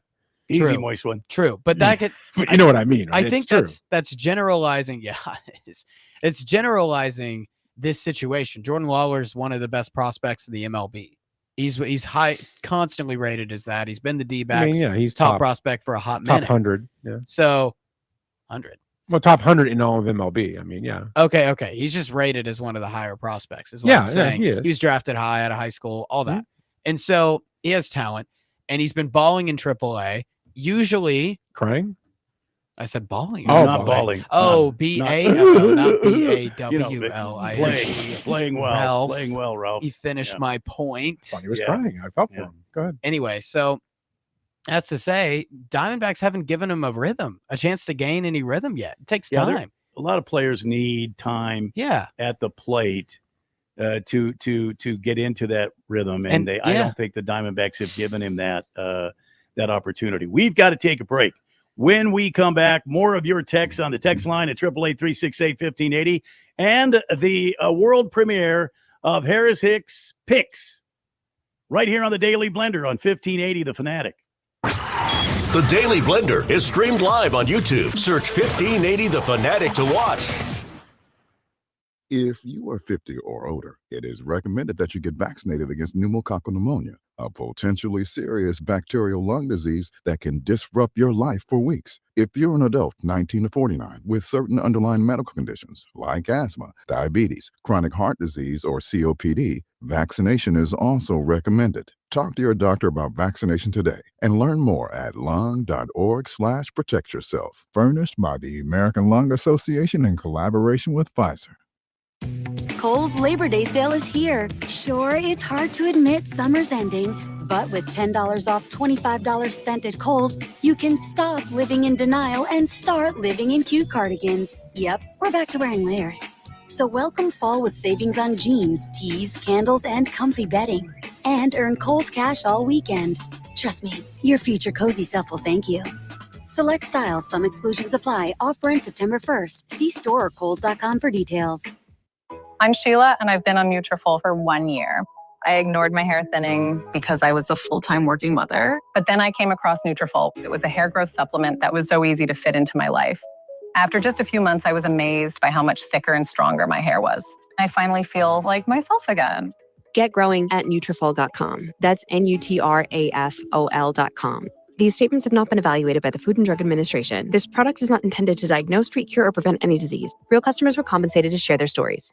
To all my friends in Arizona, you don't need Gary Kaltbaum to tell you that your power costs are going up astronomically year after year. Last year, APS had a huge rate increase, which impacted so many families. This year, it's SRP's turn. There is a good chance that the federal solar tax credit, your hard-earned federal tax dollars that you will receive and that pays 30% of your solar system, may be going away at the end of December. But I'm here to tell you about the Solar Sandy solution. Don't regret not going solar now. The Solar Sandy solution strives to achieve zero power bills, or very close to zero. And for over 10 years, my friend Solar Sandy has been helping Arizona families and getting them the federal and state tax credit that helps pay for it. When those bills go up, there's nobody helping you pay your increased power bills. So go to AskSolarSandy.com. That's AskSolarSandy.com and fill out her kilowatt worksheet today. That's AskSolarSandy.com. For many, a warm bed or meal is just the beginning. The Salvation Army provides people facing hardship with a hand up, not a handout. Food, shelter, clothing, rent and utilities assistance, and community resources are just some of the ways we help people get back on their feet. Learn how you can give hope to your neighbors in need. Visit SalvationArmySouthwest.org. Above all, love. Sponsored by the Salvation Army Southwest Division. Weekdays at 6 a.m., broadcast veterans Dave Ross and Jensen Lewis share their insights, break down games, and analyze the data to give you an edge. By the Books takes you inside the numbers, showing you what you should look for to help you make the most of your sports betting decisions. By the Books with Dave Ross and Jensen Lewis. Weekday mornings at 6 a.m. on Arizona's sports betting station, 1580 The Fanatic, and at 1580thefanatic.com.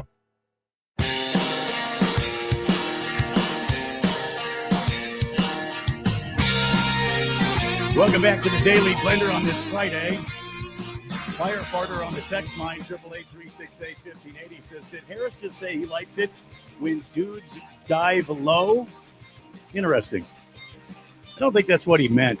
Bruner Baller says, How do you like this for NFL overtime rules? The team that wins the coin toss gets to choose defense or offense. If they choose offense, and if they score, they win. If they choose defense and they stop the other team from scoring, they win. No, I think they play 10 minutes each. They have both teams have a possession, but are you talking about in the sudden death time, Bruno Baller? You know what? I think that's more fair than what the format was like 5 or so years ago when Buffalo lost that game to Kansas City. But I wouldn't love that as much as what it could be. I think the college OT rules are better than the NFL overtime rules. Yes, Hefty Lefty, I know. Sudden death is the next score wins. Otherwise, it's not sudden death. I know. Yeah. I was joking when I said both teams line up on opposite sides of the field with sharp implements and running at each other, chopping and thrusting with their spears. That'd be fun. Easy, moist one. Yeah. You know he's getting there. Easy. You know he's thinking of something. He's always potting, man. All right, 888-368-1580. We talked about Jabril Peppers. How about this? Jets GM. Is it Moogie? Please let it be Moogie. We'll call him that, sure. Believes Justin Fields can be the next comeback quarterback like Baker Mayfield and Sam Darnold. I believe that could be a possibility. You do? But not with the Jets. Oh, okay. Why do you think that? I think the Jets, the Jets are not the team for him to be the comeback player of the year. I just don't think the Jets program is what he needs. He needs to be on a program where there's some quality head coaching, and I'm not sure it's what anybody needs, frankly, and that sort of thing. But I like Justin Fields. I feel like he's had a raw deal in the NFL. But anyway, go ahead. Not a fan. Really? Never been a fan of his. Why is that? Didn't like him in college. I thought he would not transfer to be a good pro, and so far I'm right. You just didn't like it because he went the Ohio State University. I just always thought, I said this on this show, I remember, and got beat up for it, but I think he was overhyped. I poo-pooed him. I said he's not going to do a good job as a pro. I don't see it transferring. I don't see the skill set. I just don't like his game. And so far it's proven right. So we'll see. I mean, this is his last chance. All right. Yeah. Triple H? I think he never got a fair shake in Chicago. He never had the pieces around him, receiver-wise, O-line-wise, running back-wise, defense-wise, coaching-wise, absolutely anything around him to succeed there. He goes to Pittsburgh. He's 5-1 as a starter. You saw what their record was without him as the starter. Russell Wilson was 6-5, 5-1 with Justin Fields. There seems to be a difference there. I think he can do decently well in the Jets because I actually like the pieces that the Jets have around Justin Fields. I like that they have Breece Hall. Braylon Allen's not too bad either. Garrett Wilson can be a stud. I like what they've done on the offensive line, too. Dudes like Vera Tucker and others. Like, that O-line is equipped. And goodness gracious, you think that receiving core in Chicago was rough. I mean, Darnell Mooney was his wide receiver 1 for crying out loud. That Bears O-line. You know, Justin Fields was under pressure in his time in Chicago. His last year in Chicago, he was under pressure more times than he had a clean pocket. Just take a second and understand how crazy that is for a quarterback. You have more throws under pressure than a clean pocket. It's unheard of in the NFL. He was dealing with like a college offensive line almost. So I think he can succeed in New York. I don't think the Jets are the most equipped in the NFL to help him out. And yes, I do think there's some progression that needs to happen with him as a passer, but I mean, my goodness, how can you? I take that Chicago situation with such a grain of salt, man. It's just a hard situation for any quarterback to go and succeed there. All right, 888-368-1580 is the text line. But ladies and gentlemen, we have been awaiting this with bells on. And ladies and gentlemen, it is time to reveal to you, this is the world premiere of Hicks Picks, and he's going to make all of his college football prognostications. Ladies and gentlemen, here he is, Harris Hicks with Hicks Picks. All right, Harris, Triple H, here we go. Well, starting with tonight. All righty. Tonight, big game. Yes. What was it? It was Baylor and Auburn and Baylor. Auburn and Baylor. Yeah. So talk about it. Alrighty, this is such an interesting game because my reasoning is Auburn is the most volatile, unpredictable team in college football, Randy. They can win the national championship. They can go 5-7. That is how nuts, how big of an outcome this team is. I'm loving this music, by the way. Okay. So Auburn and Baylor, I'm not going to bet on this game because of how unpredictable it is, but I'm going to take Auburn to win just because of the sheer talent. That being said, this game can go any way of any possible. I mean, Hugh Freeze. Any possible way. Yes. Hugh Freeze said he's going to play 3 quarterbacks with, get this, guys, 3 different play callers on each down. So he's going to have a different play caller on first down, a different play caller on second and third. Oh, boy. So I think that's, Morse code for saying we don't know what to do. Yeah. And so that's why I am completely staying away from this game, but I'll take Auburn if I had to give a prediction, but I wouldn't bet it. All right. Now another one, Western Illinois taking on number 12, Illinois. That's at 7:30 on the Peacock. Oh, we're going through the whole top 25 now, aren't we? Okay. I think the loss of Pat Bryant for Illinois is huge. That being said, they're obviously going to take care of business today, and I think Illinois is in for a pretty solid season. I can see them getting 8 wins just like last year. Defense is solid, Randy. What about this game, though? They win. They win by at least 40 plus. Okay. 40. Yeah. Oh, 40. Yeah. Going away by 40 points. Wow. Yeah. Western Illinois, it's an FCS school. All right. Yeah. Now let's go to Saturday, the early game. It'll be on Fox. And you can catch the game. I think it's at 9 a.m. Arizona time. Yep. Number 1, Texas. And they're going to be taking on, at the shoe, by the way, number 3, Ohio State. It is the big reveal of Arch Manning. Go ahead. Call it for us. I think the big reveal is going to be tarnished.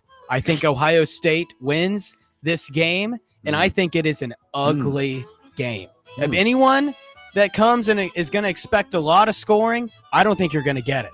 My reason being is these two defenses are so freaking talented, and a lot of these offenses, both of them, have to replace a lot of good dudes. Ohio State's got a new coordinator, new quarterback, new running backs, some new receivers. Texas has a new quarterback, new receivers, new O-line, man. This is new. We don't know what we're getting from this, which makes this game so freaking entertaining. New. Yep. That being said, in this game, I'm taking Ohio State, but my biggest bet here is going to be the under 47.5 and that first half under 23.5. I think Arch Manning's going to be a little bit rusty. I think him going in the shoe is a tough start. And I think he might throw a pick or two. And this offense is going to be overwhelmed by the sheer talent on that Ohio State team, Randy. All right, moving along here. Your beloved Tennessee Volunteers, number 24 in the nation, according to the AP poll, will be welcoming in the Orangemen of Syracuse. That at, again, 9 a.m. That should be on ABC. Yep. In case you want to follow along. Live from Mercedes-Benz Stadium. So who do you have in this matchup? Not that you're partial or anything. Yeah, right. I mean, it's not like I'm wearing a Reggie White Tennessee jersey. Yeah, but that being said, I'm objective when it comes to getting the numbers down and picking a team. Nothing else, he's objective. I'm objective, folks. I'm objective. Things. Thanks, Ralph. That could be a compliment. It is. Yeah. So that being said, like I said, a lot of new on both of these teams as well. 2 good teams last year that are replacing a lot. I think Tennessee under Josh Heupel has been one of the best first quarter scoring teams in the nation. So I'm going to bet on Tennessee, that first quarter spread minus 3.5 on FanDuel. I'm going to get nitpicky there. But also, I'm taking Tennessee to win this game. And I'm not going to take them to cover because Tennessee's got a lot of questions as a team. Wow. I'm not going to take Syracuse either. I'm going to stay away from that. But I think Tennessee wins and gets out to a big lead pretty early. Okay. Moving along here, number 20, Indiana at home against Old Dominion. Indiana. I think Indiana's a sleeper, man. I love their offense. I love that they got a sleeper. Yes. Yes, Randy. I love that they got Mendoza from Cal. I think he's kind of a stud. I love their running back situation. Elijah Surratt. I mean, Kirk Cignetti's just an MF and winner. I don't care if he's at James Madison, Indiana. 60 wins these last 6 years as a head coach, man. 60.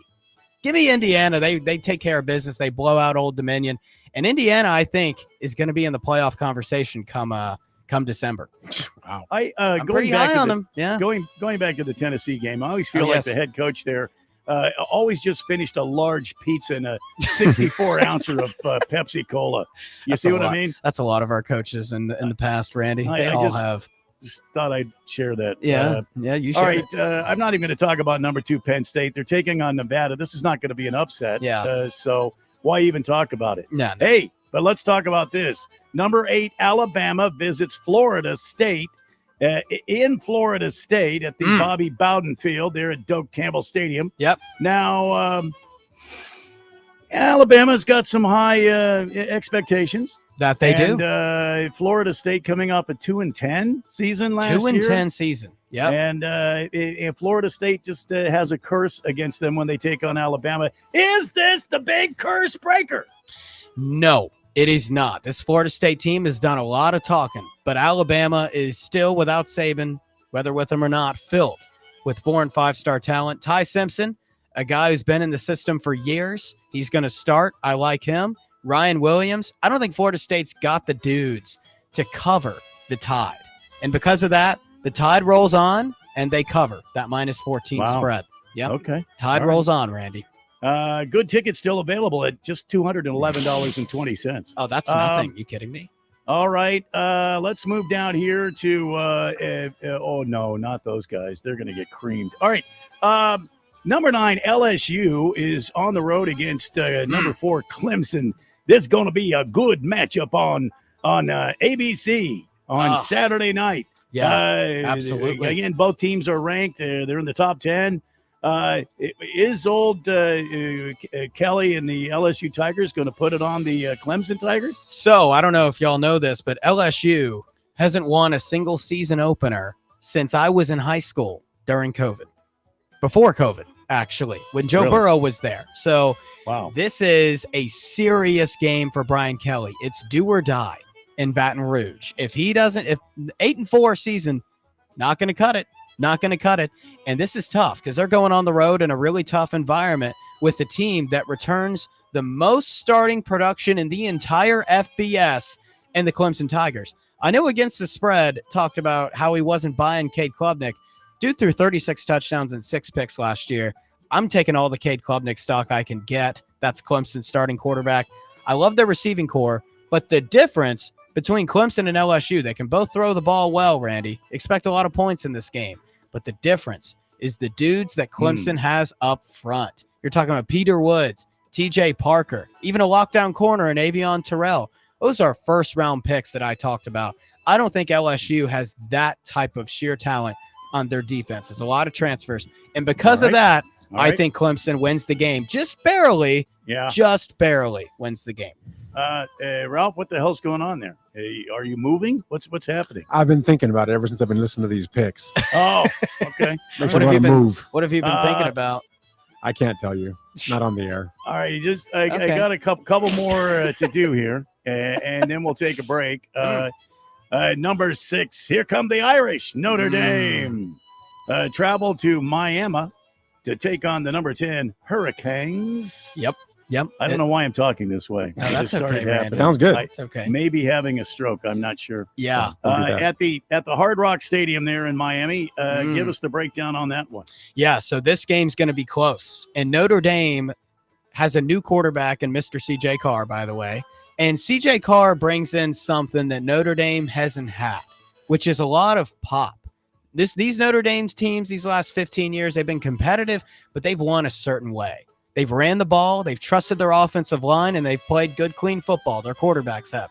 CJ Carr, with this receiving room that's really good, is going to bring an element of an air attack that Notre Dame hasn't come accustomed to. It's been their biggest weakness.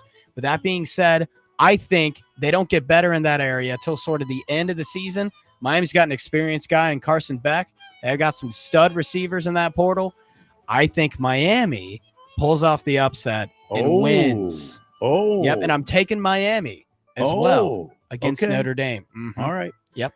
Final game of this legendary first edition That's of right. Hicks Picks. Yep. Ladies and gentlemen, And that is what we always do. We always end with the ASU Fighting Sun Devils. Yep. Of Tempe. And they're at home this weekend against the mighty Lumberjacks of Northern Arizona. Yep. Give us a breakdown. And by the way, great tickets still available to $29.69. $29. They're at Mountain America Stadium, which I think they should change it. They should they should name it the Inferno. It should be Sun Devil Stadium forever. But the Inferno, that's what we call the student section. This stupid Mountain America Stadium. Yeah, right. It's business. too corporate, Randy. The Inferno. Yeah. The Inferno will be burning on Saturday. Who do you got? I think ASU wins and takes care of business, and I think they cover that minus 28 against NAU. That's intriguing. That's intriguing. I think Arizona State covers that spread, and I think they're sleeping on the Sun Devils. They're going to cover it in the first half. They do. They will. They will cover that in the first half. Yeah, that's a blowout. Give me ASU, man. All right. Heck yeah. There you go.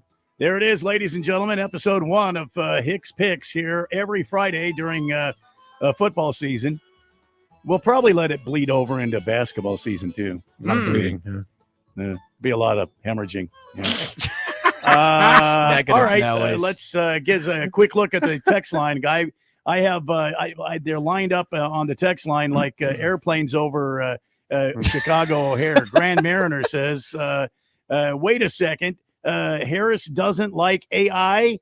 Isn't this show run by AI when Jeffrey is out? You're damn right it is. AI and whiskey." Yeah. And whiskey. That's like 90% of it, though. AI's like guy, 10%. I will try to do my best gangster voice. I will not match up to what Jeffco does. But, hey, Ralph, I hear you're a member of the tribe. If you ever need us to take out somebody, let us know. We have your back. Capiche? Capiche. I'm absolutely a member of the tribe. And I got a number, too, if you need it. He's got a number. That was a lame accent. That wasn't an accent. I got a number. Hey, Tony. Hey. His name's not Tony. I got Mario. Wise You call guy. Mario. He takes care of it. Trust me. All right. Let's see. One more. LA Kid is on here with his Ralph love. Ralph is on the show. Yes. That is wonderful. This show just got 1,000 times better. Ralph, how do you feel about our first place Dodgers? Do you agree with me that Kershaw is now the ace of this staff? He is. He's been the ace for about 2 months now, which is shocking if you think about it. That's what I hear. He's the ace, and we're retooling right now. Everybody's coming back. It's looking good. It's looking really good for the playoffs. I can't wait. All right, we got to take a break. When we come back, we've got more of this craziness called the Daily Blender on this Friday. Don't go away, kids. It's 1580, The Fanatic. Get our free app and listen to the Daily Blender everywhere you go. Get it today, wherever you get your favorite apps. Westwood One presents Today in Women's Sports, sponsored by Allstate. You're in good hands. Nike Basketball introduced WNBA superstar Caitlin Clark as its newest signature athlete this week. Clark and Nike unveiled the athlete's new distinct logo, as well as plans for a signature sneaker and apparel collection release next year. Clark celebrated the launch by giving every fan in attendance for Tuesday's Indiana Fever blowout win over the Seattle Storm a shirt with the new logo that said Caitlin was here. Even Indiana coach Stephanie White was rocking one during the game. It's special. You know, there's very few people who get the opportunity to say that they have a logo and to make the impact that she makes, not just, I think, in the sport, but globally. Shoot, I'm talking about it right now and just feeling the intense gratitude for me personally, being in women's basketball, to be able to be a part of this moment and to celebrate with her. With Today in Women's Sports, I'm Jody Jackson on Westwood One.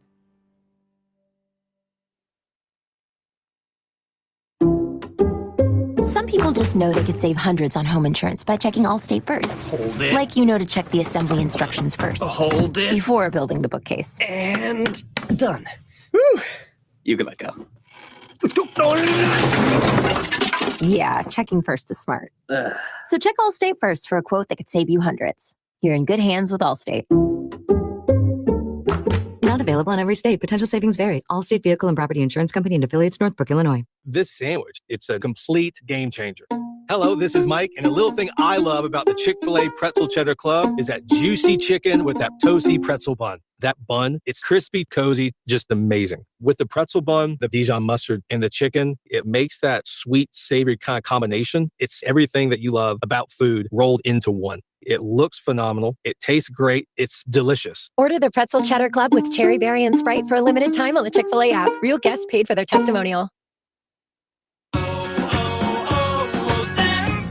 Hi, I'm Michael from the War and Treaty. You know the jingle. Now discover the facts about Ozempic, a GLP-1. Only Novo Nordisk makes FDA-approved Ozempic. Learn about the real thing. Talk to your healthcare professional today. Call 1-833-OZEMPIC or visit Ozempic.com to view the medication guide and to learn more about Ozempic. Semaglutide injection 0.5 milligram, 1 milligram, and 2 milligrams.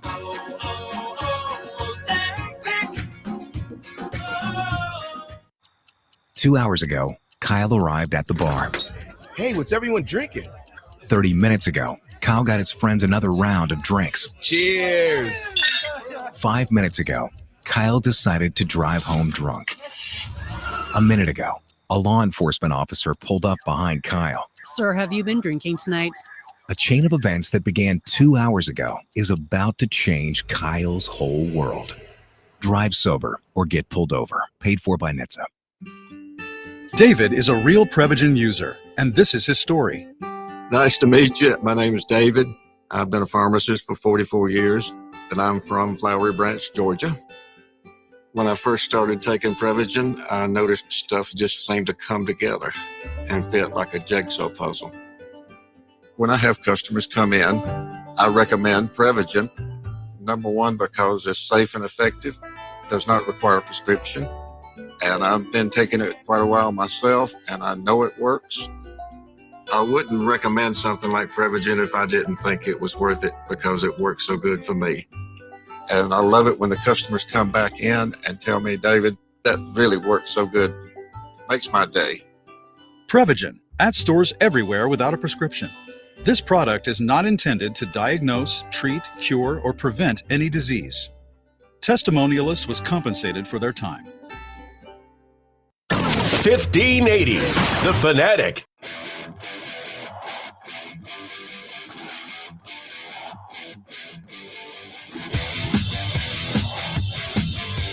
Welcome back to the Daily Blender on this Friday as we head for 6 o'clock, about an hour and 15 minutes left. So if you want to text in, be part of the fourth dimension, the number to do it on is 888-368-1580, just like this brand new texter did.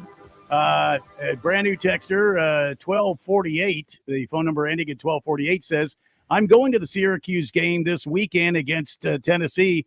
Here's to old Tennessee. Never will sever. What? Do we have another Tennessee fan in the text line? Never will sever. Never will sever. Huh. Well, should. Wow. I think it's probably going to be a rout because Syracuse just loses so much. Like that, they got tormented in the portal. So they lost nearly everyone. So just Tennessee just has the edge in talent. All right. So moving along here, Harris, Hamilton Porter says, yes, if your car has a bumper, you have a major leg up on Keon. Well, I mean, that is true. Wow. I mean, if you were comparing yourself to Keon, which I don't think you are. The Chosen One says, afternoon, gentlemen. I find myself agreeing with Ralph. I do not think the Packers overpaid. I do think the Packers overpaid. This gives Dallas a decent run blocker. They have for first rounders the next 2 years and cap space to sign 2 to 3 players. This year will be tough, but it does help for future years. Yeah, they absolutely overpaid. I'm sorry. Micah's best years are behind him. I'm not saying he's not good, but his best years are behind him. He's 26. Wow. His best years are behind him. Stop it. He still has so much They did more overpay. time They in the did overpay league. for him, though. Wow. It's too much. It's too Maybe much. a Between tad him and bit. Jordan Love, I mean, there's what, $100 million plus. Their window is That's really bad. I still think that window's They're not open going to be now. able to do much more. I wouldn't have. I think that was nuts, but whatever. Yeah. I just think Parsons is that good.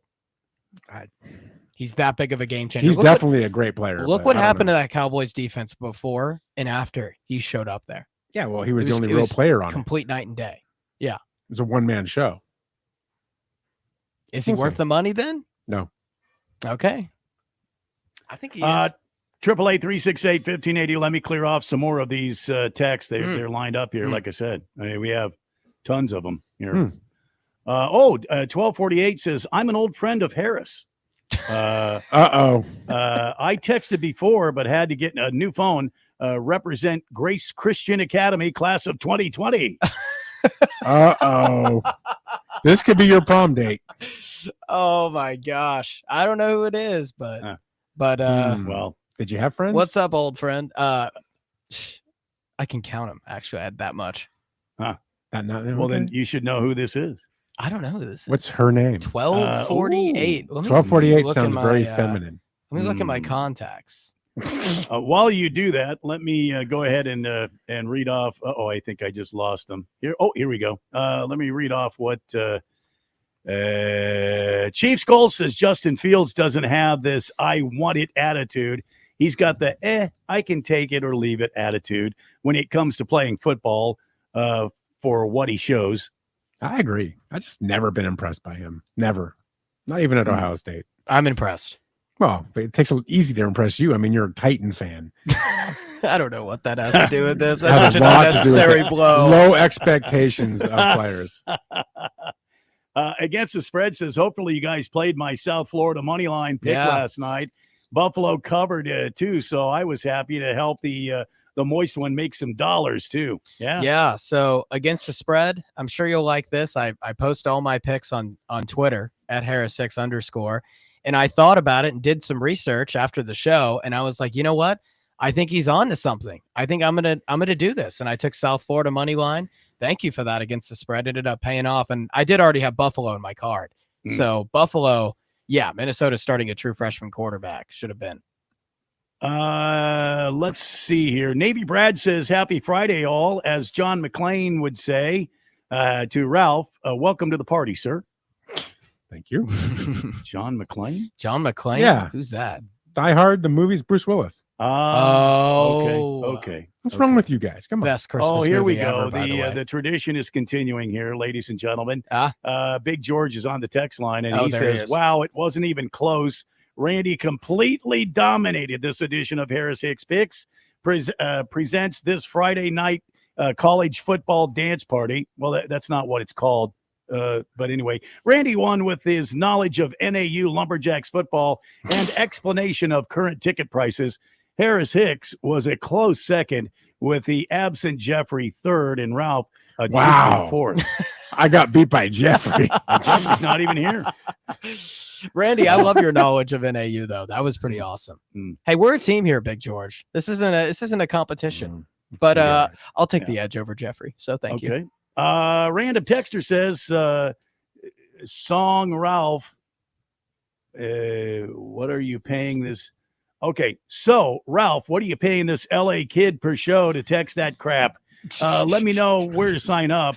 I can lie pretty good, and the money will help. I don't know who LA kid is, but I gotta say I really like him. That's all I can say. Let's see here. Officer Friendly's on the phone on the text line, so everybody listen up. Officer Friendly is on the line. Listen up. Okay, listening. Public service announcement to the fourth dimension. We will be doing enhanced enforcement this weekend along Valley freeways, focusing on DUIs, reckless drivers, speeders, and tailgaters. Special focus on the I-10 and I-17. Drive safely this Labor Day weekend and don't drink and drive. Thank you for the PSA, Officer Ladies Friendly. and There you have it, folks. There you have it. Yeah. If you're planning to get a DUI tonight, I'd be trembling in my I wouldn't plan it. I wouldn't plan on getting a DUI. Hence the Good bet. heavens. 1248 says, I'm an avid listener. Harris is a wealth of sports knowledge going back to his Country Boy restaurant days. Country Boy restaurant. I worked at Country Boy restaurant. Yeah. Oh boy. I can see that. I did. Ringless That was Joe my first says, job. Ringless Joe says the last time Micah Parsons played the Lions, the score was 47-9. I'm not afraid of that fraud in the Packers. Wow. Football is a team game. You can't blame one guy for an individual result. Number one Rattlers fan. So Harris officially has 10 picks at $1,000 per game. I'm hoping to pay off my mortgage by the end of college football season. Let's go, buddy. Wow. So no pressure. Again, I post all my picks at _Harris_Hicks on Twitter. And but you can't get the analysis on there as you can get here. So just saying. But if you want more picks, it's all there. I'm sorry, Baker's Cocky Hens has informed me that the NAU-ASU game is sold out for the first time since '98. Wow. Tickets on secondary market only. Wow. Really? For that? There you go. Dude, that's the mighty buzz. Lumberjacks from Flagstaff University. That's the buzz around ASU football right now. They come down one time a year, and they're here to take it to the streets. Oh, they're here to inflict some damage. They're going to use that lumberjack axe, and they're going to. Why am I talking bad about ASU? Anyway. Diamondbacks dude says Micah Parsons still has many good years ahead of him. Packers got a steal. Jerry Jones done screwed up. Your best days are behind you, Ralph. Wow. I'm not going to argue that. I Wow. mean, that's true, but you're wrong. I don't think he got screwed. I think he stole from the Packers personally. I feel like we missed out on one of the games. Bill Belichick's unveiling at UNC takes on TCU tonight. Big Let's game. do a post Harris Hicks picks No. with this little number here. What do you got in Postpartum. this UNC TCU game? Yeah, highly Postpartum. anticipated game. That was funny. But I'm taking TCU. Not only am I taking TCU to win, I'm taking them to cover -3.5. Josh Hoover and TCU has got a really good offense, and I think UNC just has too many new pieces right now. TCU was really good last year. They can score the ball, and I don't know if UNC is going to be able to keep up. I love what they did. Eric McAllister, stud, receiving core. They got that dude from Idaho too, and Dwyer. I think TCU's got the receivers. Too much firepower for UNC, and they end up winning the game. All right, there you have it. The Hicks picks debuted on the blender here just last hour. You're going to download the podcast if you want to hear it. That's right. And if you want to talk to Harris, he's off at 6:00 tonight. All right, in a number of things ahead, 32 days and 32 teams or something like that. What is your next success story? At University of Maryland Global Campus, you can succeed again with more than 135 affordable online degrees and certificates to help you move your career forward. From cybersecurity and AI to healthcare and MBA, our programs help you build critical thinking, leadership, and communication skills that set you apart in today's job market. Apply now and save with no application fee through September 3rd. Visit umgc.edu to get started. Certified to operate in Virginia by Chev. David is a real Prevagen user, and this is his story. Nice to meet you. My name is David. I've been a pharmacist for 44 years, and I'm from Flowery Branch, Georgia. When I first started taking Prevagen, I noticed stuff just seemed to come together and fit like a jigsaw puzzle. When I have customers come in, I recommend Prevagen. Number one, because it's safe and effective, does not require a prescription. And I've been taking it quite a while myself, and I know it works. I wouldn't recommend something like Prevagen if I didn't think it was worth it because it works so good for me. And I love it when the customers come back in and tell me, David, that really works so good. Makes my day. Prevagen, at stores everywhere without a prescription. This product is not intended to diagnose, treat, cure, or prevent any disease. Testimonialist was compensated for their time.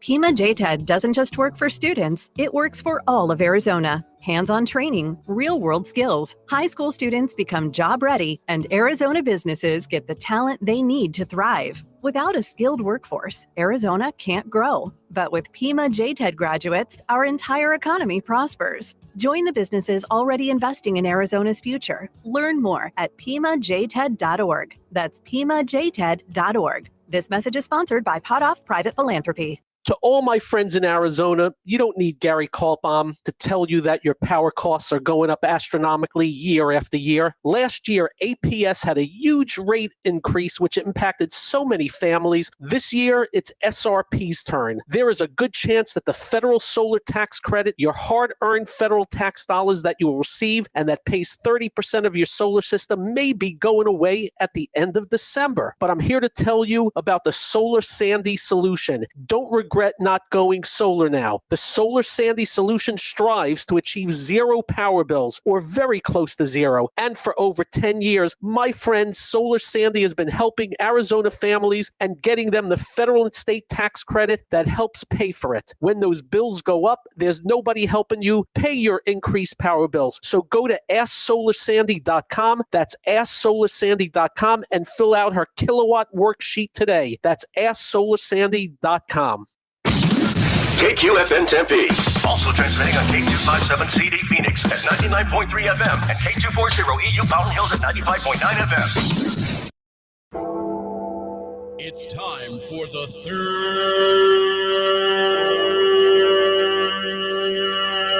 hour.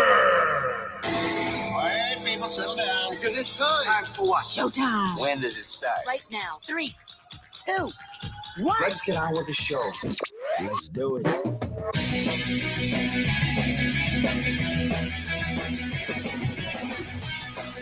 Welcome, everybody, to hour number 3 of this Daily Blender on this Friday, August 29th, as we head for 6 o'clock tonight. Right over there, that is the maestro behind the gizmos and thingamajiggies. That is the Leapers Fork legend. I've stolen that from you, Ralph. Leapers Fork legend, Triple H. Right there, you just heard him. If you're on X or YouTube, you can see him. That's the amazing and legendary Ralph Romano from the Weekend Warriors. Of course, Jeffrey O'Brien is out today. He should be back on Monday. Well, not Monday, because, well, we won't be here on Monday. Anyway, and yours truly manning the microphone here, trying to hold down the text line and all this stuff. We've got lots of things happening. Do I hear voices? Oh, yes, there's a bit of a lag coming from somewhere. Ralph, is that you? I thought maybe for a moment the aliens had landed and they were calling me to the ship. Well, they're not Chief far Skull from is on the text line at 888-368-1580, part of the fourth dimension. He says, I'm already annoyed. All I've heard all day, yesterday and today, is how Micah made the Green Bay Packers an instant Super Bowl powerhouse. Do they forget you have to go through the Vikings and the Lions in this division to go on to try to make it to the Super Bowl? One player on defense doesn't put you over the edge and Super Bowl bound. Did he say Vikings? He did say that. That was pretty funny. Said the Vikings. Vikings. He's a Vikings fan. That's right. He tried to sneak that in there, didn't he? Yeah. I mean, come on. The Browns could probably go through the Vikings. Come on. No. Don't. I wouldn't sell the Vikings that short. Against the spread is back. Let's get out our papers and pens and get ready to write. All right. I like Baylor and Georgia Tech to both cover tonight. I'm taking Ohio State on the money line. Love it. I like LSU to beat Clemson. Okay. The fact Clemson is only a 4-point favorite at home is a dead giveaway. My super dog upset is Hawaii on the money line to beat the U of A. Wow. Coach Chang has that program moving in the right direction, and Arizona will be worse than last year. Notre Dame will cover against Miami, and watch out for Florida State. They need a high-profile win. Alabama only losses to teams that they are heavily favored to win. Remember Vanderbilt and Oklahoma last year? Yeah. There it is. That's the rundown. I hope everybody was taking notes. Against the spread, I encourage you to check out my picks on Twitter at Harris6_. What are you selling something? What's going on? No. I want to hear what he has to say about him. I'm intrigued, but also because I think Ralph did just disappear. You're mad at him? I think he just got mad at me and disappeared. Wow. It's like Houdini. But I think that's because against the spread knows ball, and I'm always intrigued to get more insight. Well, he does. He's made us all a bit of change. Yeah, if you know what I mean. Yeah, and oh, there he is. He's back now. He's back. Yeah. His statements made me disappear. I couldn't. You're like Houdini, Ralph. Well, I was listening to him and I just had to leave. Blip in and blip out, that sort of thing. Okay. Jackwad is on the text line. Hi, Jackwad. He says, don't forget the juggernaut that is the Chicago Bears. They're winning that division this year. Maybe. Sorry, cheeseheads, Queens, and Pussycats. Wow. That could have went many places. But I think they'll probably second place, guys, not first. You'll probably get second. Chicago? Chicago. I think Chicago gets second. Yeah, I do. I think they can do it. I mean, I'm betting on them to win the division because I like their value. I think they have like plus 450 You or like something. their values? Like, you mean like their personal value? What do you mean? I think them being at plus 450 to win the division is underselling them. I think it should be at plus like their 220, value. 210. Yeah. I think the Bears have an upside to them. They also have a really low floor. They're kind of like the Vikings with not as good of a defense. So let's see here. Navy Brad on the text line says, for all the Dallas Cowboys fans out there, how do you keep the Cowboys from walking up on your front yard? Answer, put up goalposts. Wow. I'm considering here if that should be a whistle or not. Oh. Donnie just wants to tell you and Ralph to shut up. That's all. That's all Donnie wants to say? Yeah, Me and Ralph to shut up? Ralph, and then he says, shut up, Harris. Donnie, don't get mad at us because your Vikings are that bad. I mean, Captain Handoff isn't going to help you this year. Who's to say? I have not been hating on Minnesota, Donnie. I haven't been hating on the Vikings at all. I think they can actually be kind of decent. There's just a really big range of outcomes when you have a new starting quarterback. They got good pieces around them. All right. I have successfully, ladies and gentlemen, I have successfully cleared. Damn. There's Chief Skull and number one Rattlers fan. I'll get back to you guys in a minute. We got to keep going. There is one guy, and I'm sorry that my buddy is on the road. There's one guy that believes in the Indianapolis Colts. He is making a bet. One better will win $1 million if Daniel Jones and the Colts win Super Bowl 60. How much did and he's a believer, man. No, he's an idiot. They're not going to win. He's a believer, man. No. Let me do that. On Thursday, yesterday, a Caesars Sportsbook bettor in Nevada wagered $8,000 on the Colts to win Super Bowl 60 at 125 to 1 odds. You're kidding me. $8,000. 125. Damn, I wish I had $8,000. odds. Wow, done a lot with that money. But instead, he could have given it to charity.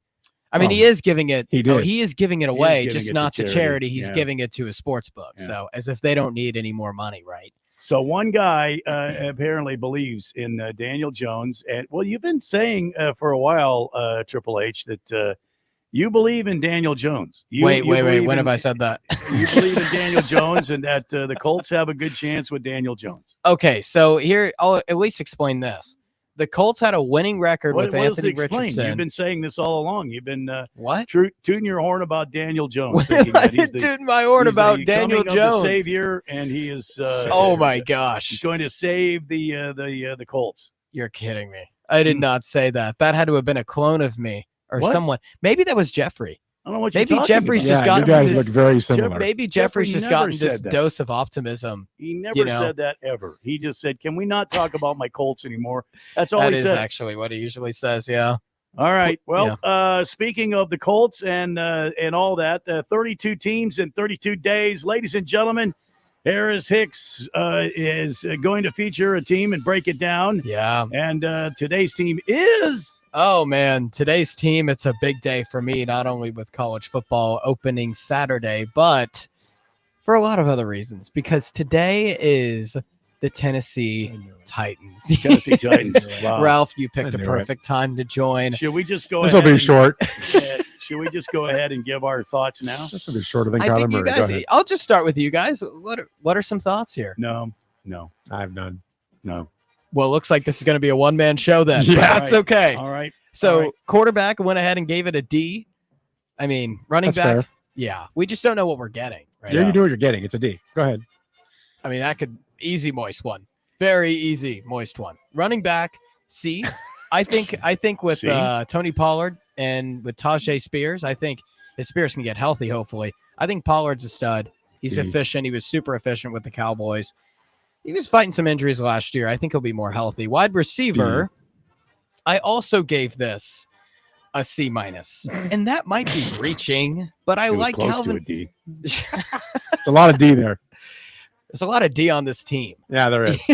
Wow. Yeah, but I It's went not hard ahead. to tell Yeah, the reason why I gave it a C-, I think that's reaching now that I look at this receiving. because you're a core fan. second point. That's It's why. because, yeah, Calvin Ridley, I believe in him. I think they have a solid wide receiver 1 for Cam Ward to be able to find. Offensive line, I also gave it a D. They just, whoever was under center last year, they were under pressure like a ridiculous amount. To top it off and make things worse, the more and more I read into this team, the less and less optimistic I become. Because I was, after reading the pieces around Cam Ward, I'm like, well, maybe, the Titans had a good defense for a little bit. No, they were bottom 3 in the NFL in points allowed. Only the Cowboys and Panthers gave up more points than the Tennessee Titans last year. They didn't do a ton in the offseason. That being said, I think this front seven has more talent than what it displayed with Jeffrey Simmons and Tavondre Sweat. Went ahead and gave it a C-. And defensive back, D-. The over-under on this team is 6.5.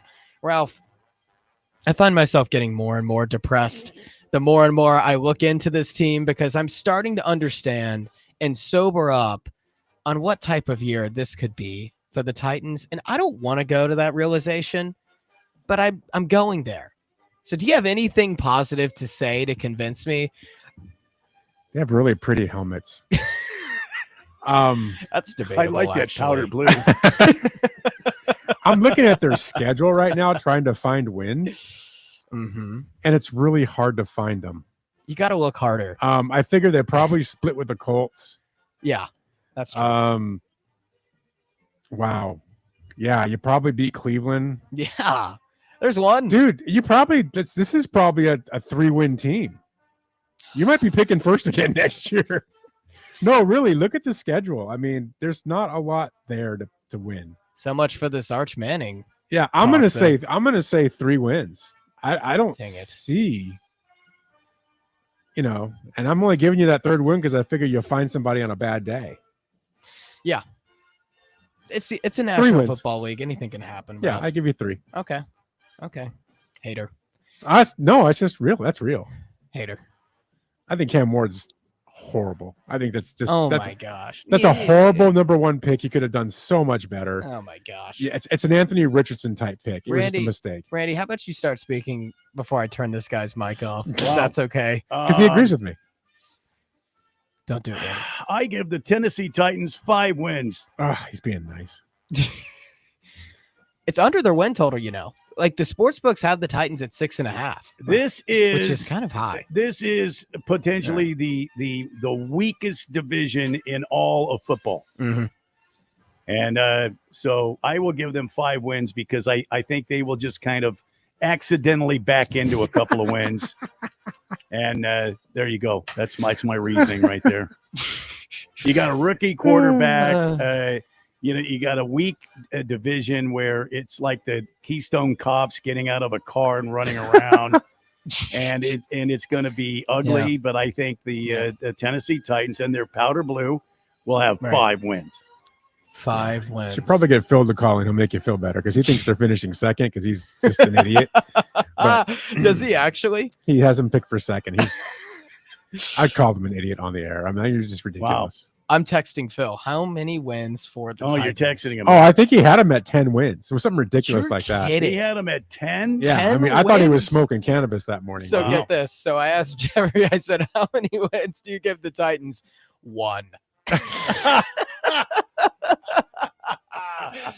Oh, man. 1 win. Oh, wait. He just said kidding.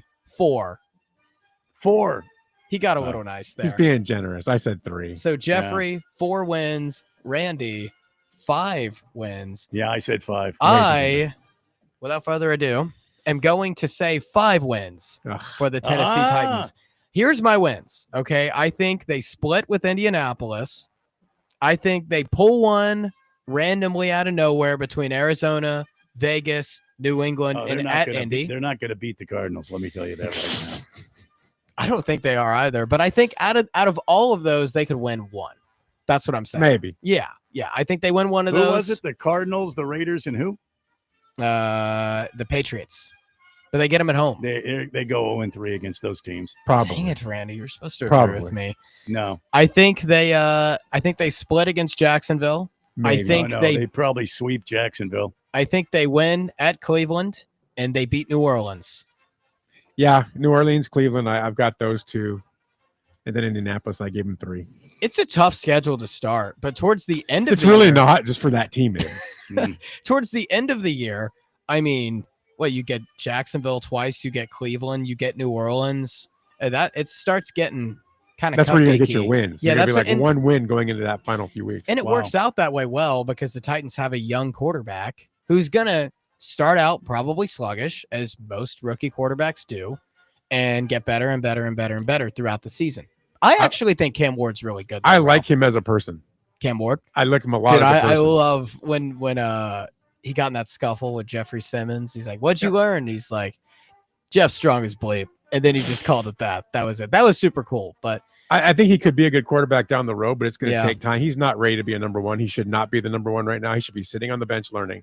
And this is the problem with a team like the Titans taking this kid. From who? From well, that's what I'm saying. You have to bring a veteran in Right, which and that's- put him under that guy. This guy's I not know ready a- to start in the NFL. I know a guy that if you want to give us all your number ones, we'll send Kyler Murray over there to you. Yeah, I think he'd be great there. Yeah. at the Titans, Oh, absolutely. define great. Yeah. He would do the Great. things he does normally for the Cardinals that pisses Yeah. everybody off, but over there it'd be expected. Yeah. I have nothing And else to you say. just take his whole contract and we just get all your number ones. Oh, what a deal! It's all dandy then. Oh, that's Listen, perfect. That's why they call me the GM. That's why they call me the GM. That's right. Randy, the Triple GM 8-368-1580. Chiefs goal says Ralph. Vikings were 24 in 2024. Were 14-3 with a washed-up quarterback, while the Packers have the next Aaron Rodgers. Were 11-6. Yes, they still have to go through the Vikings. Minnesota, number one, their quarterback wasn't washed up. He was an improving every year quarterback who is now on the right team. Thank God. Oh, And now you have a guy that likes to hand the ball off, and that's all you've got. So I think that I honestly, all kidding aside, I'm not a fan of JJ McCarthy. I Why think though? he's so overrated. He's another one of these guys in college that never threw the ball. Mhm. He relied purely on his defense and his running game. He was not a big guy throwing the ball. He came Okay. in there. They throw him into this number one position coming off a bad injury. Yeah. What has this guy done to prove anything? You want to talk about Arch Manning having to prove well, himself. he hands the ball off, but he does it fantastic. He does it really nice. He actually gives the running back a little scratch as he's doing You it. got to So, admit, the yeah, form yeah. is top notch. I'm a Titans fan. I watched Ryan Tannehill's handoff form for years. Mm. It was phenomenal every time. Right, but the Ryan breadbasket. Tannehill could throw the ball. A lot of haters that say there's no way Ryan can possibly put it in the breadbasket again. Every time he proved Ryan wrong. Tannehill could throw the ball. No, Ryan Remember Tannehill was at good. A&M, he was a heck of a quarterback. He was a receiver at one point at A&M. Yeah. People forget But that. No, McCarthy, just I don't get it. I really don't. Tannehill was that dude, and the Titans make the Titans rest of their quarterbacks make Ryan Tannehill look like Joe Montana. Mm. So anyway, it just I'm not gonna I digress. All right. So, number one Rattlers fan says, I'm curious if you guys think this is a 50-50 vet AFC West versus the NFC North. Which division gets the into the playoffs? If none happens, it's a push. I don't know what he's trying to ask. He's saying which division gets more into the playoffs. Good question. That's a What do you tough think, one. Ralph. That's a tough one because Yeah. I think the NFC West is interesting. I think the Niners get in because of their schedule. Yep, for sure. He said NFC North and AFC West. Oh, AFC West. Oh, okay. Oh yeah. That's a really tough. I'm sorry. I thought he said NFC West. And then NFC North, I think you're going to have 2, maybe 3 teams make the playoffs. In the AFC West, I think you're getting the same thing. I think you could have 2, maybe 3 teams make the playoffs. That's really tight. That's really tight.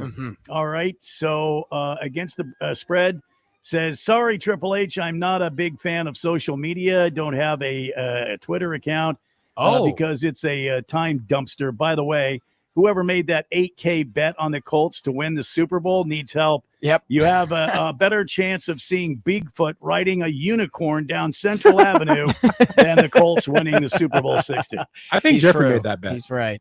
Maybe. Yeah, it was actually it was Jeff. He's probably in Vegas today making that bet, Maybe. saying I'm that he's sure going to he see his was. kid play. He's lying. Could be. Right. I'm Yeah, going to yeah. see my kid play. Yeah. He's In going to put Vegas. the house on Yeah. Daniel Jones. All right, we are going to take a break. When we come back, we've got some more NFL, on this date in Big Georgia sports history and a whole lot more. Come on back, kids. It's the Daily Blender on 1580 The Fanatic. I would like to speak to someone in authority. Follow us on Facebook, X, and Instagram. Search 1580 The Fanatic or link to us at 1580thefanatic.com. Kohl's Labor Day sale is here. Sure, it's hard to admit summer's ending, but with $10 off $25 spent at Kohl's, you can stop living in denial and start living in cute cardigans. Yep, we're back to wearing layers. So welcome fall with savings on jeans, tees, candles, and comfy bedding. And earn Kohl's cash all weekend. Trust me, your future cozy self will thank you. Select styles, some exclusions apply. Offer ends September 1st. See store or kohls.com for details.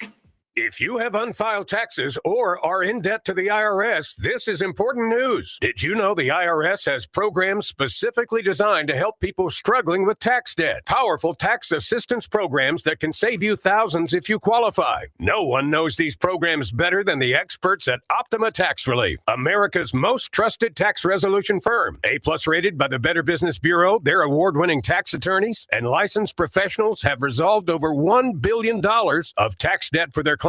One call to Optima can start the process, helping to put an end to your worries about wage garnishment, asset seizure, and other aggressive IRS actions. Find the best options to solve your tax problems. Call the experts at Optima Tax Relief today for a free consultation. Call 800-709-7022. 800-709-7022. 800-709-7022. Optima Tax Relief. Some restrictions apply. For complete details, please visit OptimaTaxRelief.com. Mom, where are my keys? Why do I have to take out the garbage? I'm too sick to go to school. Quit hogging the bathroom! If you're having a hard time living with all the noise, it's even harder to live without it. One fake fentanyl pill could cost your child their life. Learn how to talk to your kids at TalkNowAZ.com. This message is sponsored by Substance Awareness Coalition Leaders of Arizona. As we plan for our retirement, there are 4 questions we need to ask ourselves or our retirement planning advisor. How much? How long? How safe? And what cost? Let's start with how much. That is, how much income we think we'll need each and every year for the rest of our lives, including all the activities we want to enjoy during our retirement, like travel, recreation, and entertainment. Plus the cost of housing, including repair and maintenance, taxes, insurance, and utilities, as well as the cost of health care, including expenses not covered by Medicare. Enjoy safe, secure lifetime income of 5 to 9% for life, depending on age and deferral period, with no fee deductions and no annuitizing. Guarantees rely on the financial strength of the insurer, so let's compare free in Scottsdale. For more, visit IQannuity.com, IQannuity.com, IQannuity.com. Nick Costos breaks down the biggest matchups, checks on the latest line movements, and keeps you up to date with the futures market. You Better You Bet is a show that features the brightest minds in the sports betting world. Interviews from headliners, insights and information on what plays you might want to consider and which ones to steer clear of. You Better You Bet with Nick Costos. Weekdays noon till 3 on Arizona's sports betting station, 1580 The Fanatic, and at 1580thefanatic.com.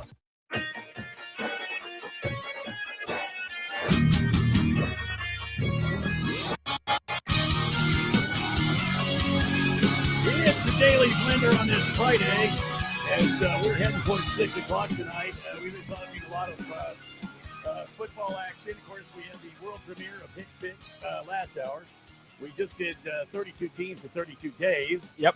And we've got a bunch of people that are wanting to just shoot at Ralph here on the text line for some reason. Randy, I'll be grilling, smoking, and and drilling some halibut sockeye salmon. Okay, all right. That looks amazing. Good for you, man. I wish I didn't have that third picture in there, but hey, good for you, Cabana. Enjoy that. That looks like a nice bunch of fish you got there. All right. Moist One says Miami was one of the best offenses in college the past couple of years, Ralph. But I agree with you on JJ. Check down Merchant. Yep, absolutely. Let's see here. Chief Skull says, Ralph. If JJ was in USC and won you a natty with that handoff, you would think he was the second coming. So let me reply to this. Matt Leinart won us a natty, and I was the first one to say that he was going to be a terrible pro. Yeah, he was. So Trust me. You're wrong. Comment on JJ McCarthy. Look what happened to Michigan's quarterback play when he left. He was incredibly valuable to that team. Well, yeah, he was very good at handing it off. Right. But look at the quarterback. Just look at what they did last year when he left. Had nothing Just to do with saying. the coach leaving at all. Sure. And that had something to do with it. I'll give you that. That It had more something than to do with it had more They weren't impact than the quarterback. prepared. They weren't prepared for that. But JJ had a Okay. lot of value to that Not team. really. Not He compared did. to Harbaugh. Oh, he had definitely did. He did. All right. We are going to get back on track here. Today is the draft. Has some of our drafts already started for the Today. Blender leagues? I think today? in an hour and a half. In like an at 7 hour? o'clock. Okay, Yeah. good. So then this might be timely for you guys as we break down some of the top picks in fantasy football. Maybe you guys agree or not, but I got this from Yahoo Sports, who got this from somebody else. Oh, and I guess it's one of their staff did this. So here's the rundown. I'll give you the top 20 guys. You guys tell me if we're right or wrong here, and then we can go through the list and say who might be some of the dark horses to pick out for your fantasy team. Trying to help you out here. So, okay. Starting at number 20, Devon Achane. Yeah. I would stay away. Stay away from him. I would stay away because he's got an injury that really limits his style of play. He's a really explosive runner. Mm-hmm. And Miami, McDaniel's always been known to do a committee. Jalen Wright's not too shabby. They have some backs that are capable enough to feed into his workload, and volume is fantasy, and that efficiency could be messed with since he's playing with an injury right now. So I'd stay away. All right. What about Jonathan Taylor? I think at 19 is okay. I just, the quarterback situation, we don't know yet. I think he's adequately ranked at 19. Yeah, I agree. Yeah. Okay. Let's see here. What about at 18, A.J. Brown? Injury concerns to me. I think there are some other guys you could get at receiver a little bit later. Receiver's so deep that I always try to wait to take a receiver unless if I see someone I really like at the top. I don't know if he's worth that. I would rather take a tight end or a running back there. I'd take him. You would? Yep. Huh. Okay. That's just me. I think that's just the ex-champ talking. I'm just saying. I don't hate it. I don't hate the it. ex-champ talking. It's just against my strategy. All right. What about at 17, the Tampa Bay running back, Bucky Irving? Love him. Love it. I think towards the end of last year, actually, got some stats together here. Averaged 17 carries per game the last 6 games of last year, and averaged 20 fantasy points per game in those final 6 games. So him and Rachaad White were kind of like 1A, 1B situation in terms of touches. And I know Rachaad White's an ASU guy and love Rachaad White, but they quickly realized how good Bucky Irving was. Over 5 yards per carry. He's just a more efficient, more explosive runner when you look at the production. So I love Bucky Irving being He's right a number there. one for anything. He's going to be the clear number 1 there. Yeah. Okay. For sure. At 16, they've got Puka Nacua for the Rams. Hate it. What? Yeah, he's a guy. He's a guy I'd sell high. I think because of the Stafford injury and then bringing in Devontae, I think those are 2 concerns for me to stay away. 16. Puka will be really their number high. 1 guy. He'll get his numbers. I think his workload could be messed with since they have Devontae there now. And I think Stafford's injury is concerning. More concerning than people I agree think. with that. Yeah, I'd stay away. All right, at 15, Josh Jacobs. I don't mind that. I think that's adequately ranked. I'm not sold on that guy. I don't know. Why aren't you? I'm just not a Josh Jacobs guy. I think that's a little too high. Really? Yeah, it's a little high. I mean, their backup Jacobs. is Emmanuel Wilson, and that receiving core is uncertain, and it's a good offense with a good offensive line. So he could be getting a lot of targets and a lot of carries in an offense that will win games. So we'll see. Yeah. All right, at 14, rookie Ashton Genty. What do you think, Ralph? I want to say, yeah, that's good, but I think it's too high. I think there's too much. People are putting. I like Genty. I think he could be great. I think he could have a good year. I'm a little afraid of the Raiders and their offensive line a little bit. I don't know. He might have a good year, but I don't know if he's going to have a great year. I'm not there. I wouldn't waste a first pick on him. I know. I call Pete Carroll the running back whisperer. Yeah, I agree with that. Yeah, that always get hurt. All his running backs get hurt though, but that's because he runs them into the ground. Yeah. But I mean, you look at some of those Seahawks teams that they had with Marshawn, sure, right? But you look at the more recent teams, he's picked out a couple guys and ran them into the ground. Mm-hmm. You look at the Raiders depth chart, it's 30 however many year old Raheem Mostert and Samir White. Those guys, are they good enough to really mess with Ashton Genty's workload? No, he's going to have the workload. I don't think so. I think him at 14 is a really good pick. Okay. Yeah, I like that. So at 13, Brian Thomas Jr. Too high. I think they bring in Travis Hunter. I think Brian Thomas can be good, and I liked him. Yeah. I was sold on Brian Thomas last year. I think just Travis Hunter being there, that hurts him. It does hurt him. Takes away some volume. Yeah. If Hunter stays healthy, that's the thing. He's already hurt, so just like we thought. All right, at 12, Drake London. I think that's way too high. Really? No, it's not. He's a stud. I actually don't, because I'm a big Penix guy. I think he's going to be like insanely good this year. Yeah, I can see that being clipped for sure. I'm a big Penix guy. Well, good for you. Good for you. I kind of walked in. I think London's great. I mean, that's a good place for him. Now that I think about it, you made me think here. And their other receivers are Darnell Mooney, Ray McLeod, Kyle Pitts. This is always his breakout year. You know, it's going to be 2050, and people are going to be saying this is the breakout year of Kyle Pitts. You know what I'm saying? We haven't seen it quite yet. Oh, I think that Drake London's actually going to be very good there. Mm-hmm. Good situation for him. All right, at 11, Derrick Henry. I keep saying he's going to fall off because of the age, or I keep thinking that, and people keep thinking that, but it just hasn't happened. And so why not? I mean, he's playing with Lamar Jackson. That's going to up his efficiency like it did last year.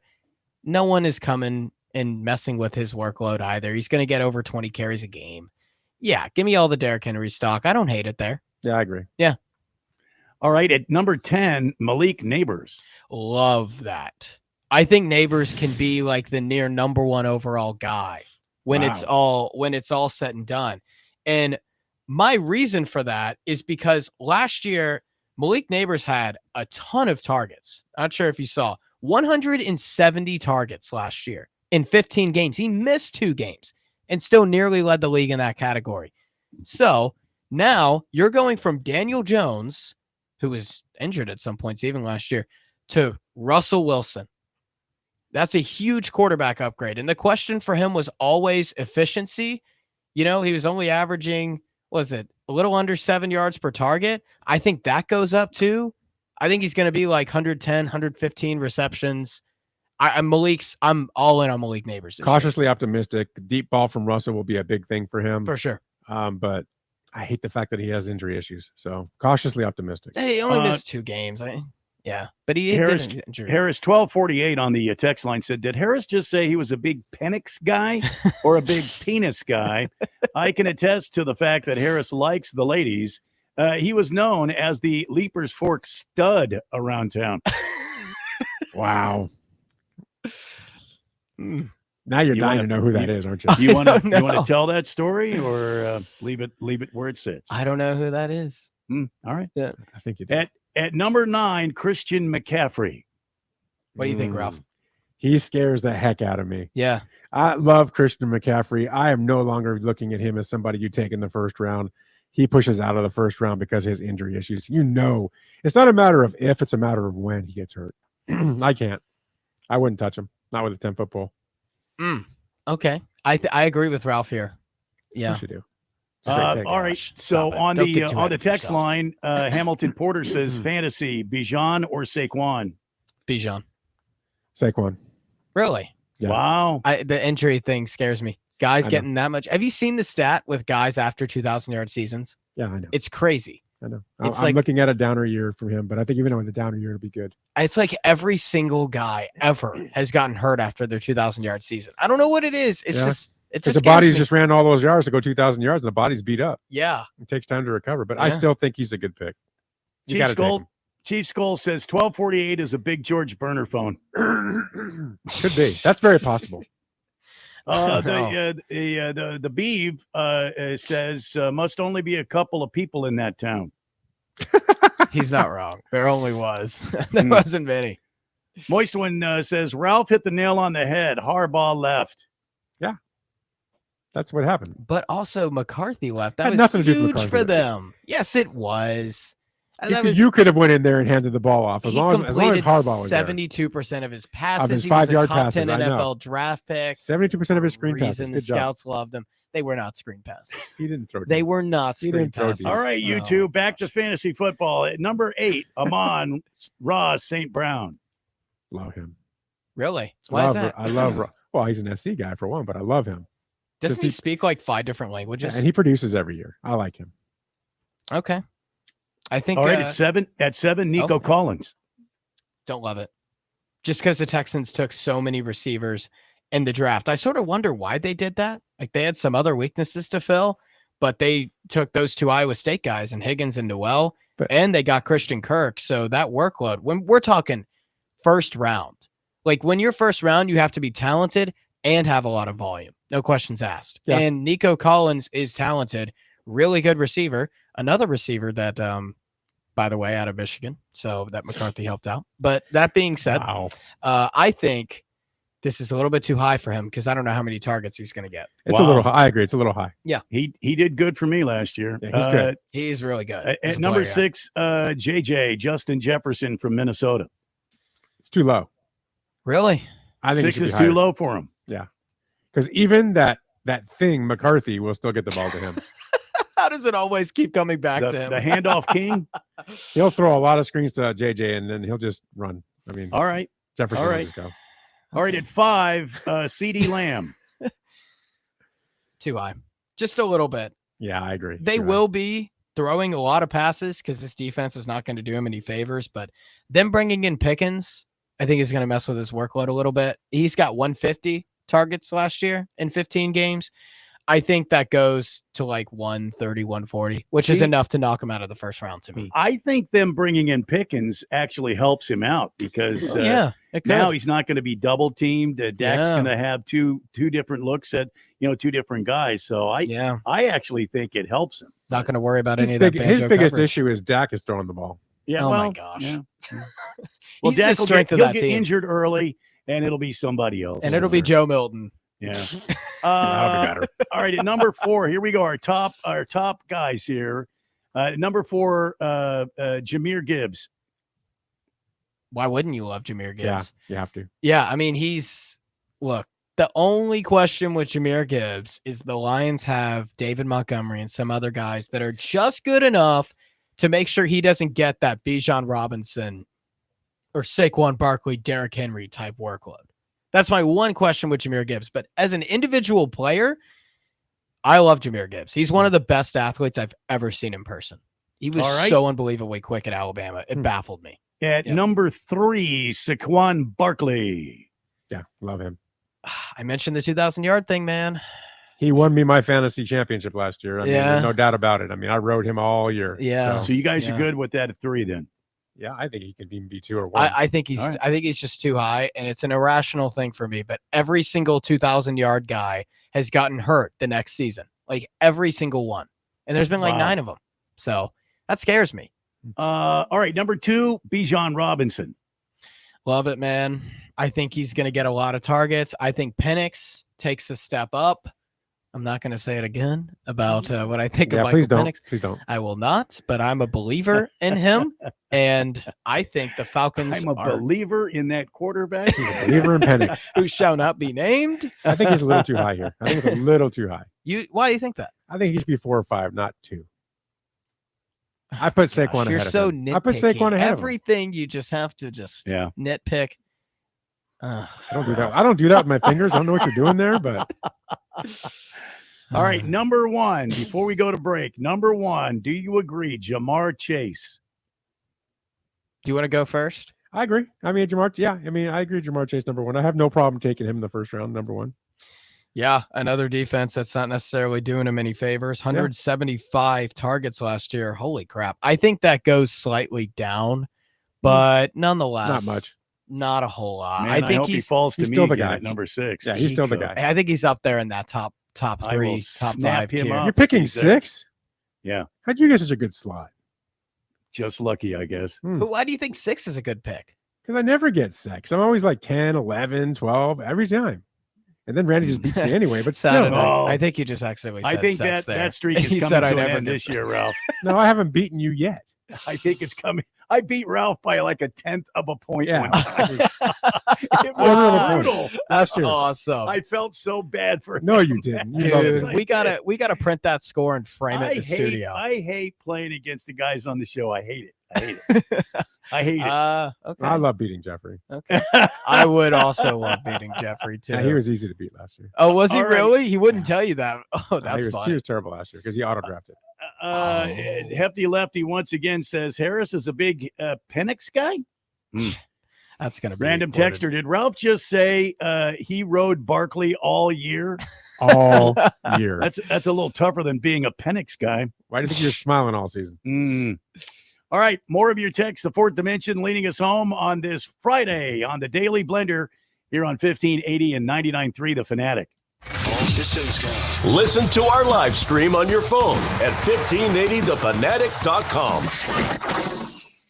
What is your next success story? At University of Maryland Global Campus, you can succeed again with more than 135 affordable online degrees and certificates to help you move your career forward. From cybersecurity and AI to healthcare and MBA, our programs help you build critical thinking, leadership, and communication skills that set you apart in today's job market. Apply now and save with no application fee through September 3rd. Visit umgc.edu to get started. Certified to operate in Virginia by Chev. 2 hours ago, Kyle arrived at the bar. Hey, what's everyone drinking? 30 minutes ago, Kyle got his friends another round of drinks. Cheers. 5 minutes ago, Kyle decided to drive home drunk. A minute ago, a law enforcement officer pulled up behind Kyle. Sir, have you been drinking tonight? A chain of events that began 2 hours ago is about to change Kyle's whole world.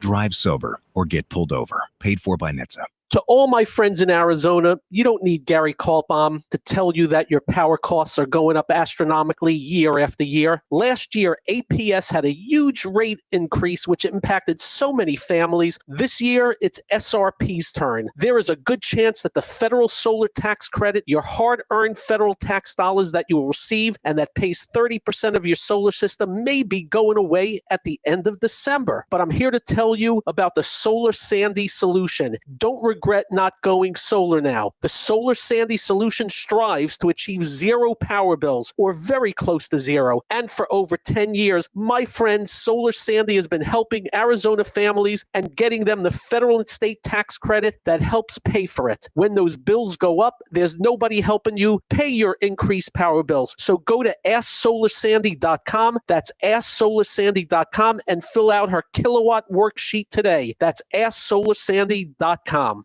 Finding yourself skipping your self-care routine, experiencing things around you others don't, or withdrawing from friends and family. You might be experiencing first episode psychosis, or FEP. Stress, trauma, substance use, even genetics can trigger it. And if you're in your late teens to mid-20s, it's impacting you more than others. Know the signs of FEP. Go to learnmorefep.org. Sponsored by MatForce, working to build healthier communities. We talk sports. 1580 The Fanatic.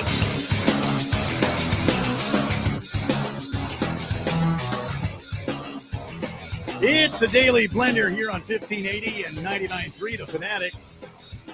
And we are headed towards 6 o'clock tonight. I see you, Big George. No worries about that. We got you covered. The Beef says, good luck, everybody, tonight on the draft. Have a great season. And that's about all I have left on the text line for now. I want to talk a little more fantasy football with you guys. And I know we don't talk a lot about it on the show, but I feel like the draft's tonight, the Fourth Dimension's all jazzed up for it. So let me ask you two. We don't know about Harris, but he says he's five-time champion. Oh, we know. And if there's three people in Leaper's Fork, I don't see how it's hard for him to be a five-time champion. But you, Ralph, a bona fide champion that I know of. I watched you win last year. Champion, yeah. Proven. And so I want to know from both you guys, what are some of the players to be looking at, maybe sneaky players that you like in the draft that, maybe you pick up and you put them on the roster and they can help out, especially during those terrible weeks when it's, the bye weeks when everybody is searching for players too. Yeah. So I actually gathered a list of guys who I'm. You have a list, do you? Yes, it's on my computer of guys who I'm buying low on. Okay, so I'm going to go through these quickly. You're buying low and selling high. Yep.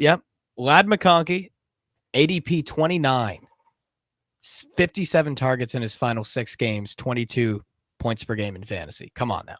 Cortland Sutton, ADP 53. He's the only guy there in that receiving core. Everything else is uncertain. I love that. RJ Harvey, 55, rookie running back for the Denver Broncos. Love that. Tyler Warren, tight end from, oh my goodness, Penn State, and number 97 ADP. Love that. Chris Godwin, 107. Just because he's suspended doesn't mean he can't help you in the playoffs, folks. Just saying. Caleb Williams, ADP 120. I love when you're that late in the draft, you're solely picking for upside. And Caleb Williams has so much upside. And if it doesn't work out, okay, all right, fine. He hit his floor. It's not like I used a first-round pick on him. And Matthew Golden, who I've talked about for the Packers, ADP 100. You warned me out with Matthew Golden. Sorry, guys. He's he's the key to all of this. Hey, what'd you have to eat last night? Matthew Golden is going to be sweet. He's going to be sweet, man. Hey, Harris, what'd you have for lunch? Matthew Golden is a sleeper, I'm telling you. It's been like that. Yeah, that's usually how it goes.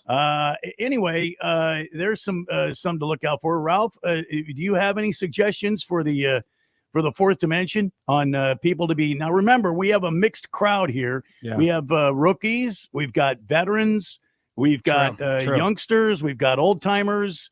Yours truly included. So go ahead, Ralph. I like to look at the young guys that come out of the draft and kind of see what we've got there. Okay. Like, for instance, I had JSN and nobody had him in the year he had last year, right? So nobody was looking at him. Take a look at a couple guys. So I know he's a local favorite, but I think Cam Scatterbo is very interesting for the Giants. Huge. Yeah, I love that. I think he might get a lot of work at running back and could put up some serious numbers. And I think they might give him a lot of carries close to the goal line as well, which will be good for fantasy. So I would take a hard look at him. Yep. Not a lot of people are, maybe overlooking him, but I would definitely. I agree with that. Yeah. The Seahawks, I know everyone likes the Seahawks, but they have a receiver, a rookie. I'm trying to remember. I always mess up his first name. Horton is his last name. Oh, from Colorado State. He's already been listed as the number 3. Torrey Horton as a number 3 receiver. I think he was one of the steals of the draft. I mean, he's out of Colorado State. He's a heck of a receiver, and I think he's going to get a lot of interesting time as well. Yep. You've got the wide receiver that's at Carolina, McMillan. Tat McMillan? Yep. Yeah, Tat. I think he's going to throw some numbers up there. I think that you're going to see probably some better play from quarterback position there this year, and I think he could be the benefit of it. And then there's the running back, Caleb Johnson, that's over at Pittsburgh. From Iowa. Yeah. Yeah, I think he could be very interesting as well. So those are a few of the guys that I've been looking at. Mm-hmm. But I'm telling you, if you get the shot, if Cam Scatterbo is sitting there in the later rounds and no one's got him, I think you should grab him. Yeah. So when do you guys usually? I know this is sort of off topic, but when do you guys usually look at quarterbacks? I'm weird. I'll look at him first round. I know. So for me, my strategy is get 2 running backs and a quarterback in the first 3 picks. Mm-hmm. Wow, that's my strategy, and it always works. So for me. mine is different because I usually play in a 2 QB league, so quarterbacks go first overall. But in 1 QB league, there's so many good quarterbacks at that point that I waited out. I won't take a quarterback until like probably the 9th or 10th round. See, but if you're sitting there in the first round and Josh Allen's sitting there, yep, Lamar Jackson's sitting there, how do you not take him? In the first round? Yeah. Because there are so many good quarterbacks. But the numbers they put up with their legs as well as their feet, right, they make them that running back quarterback combo player. They're the highest scorers. Right. I get that, but think of this.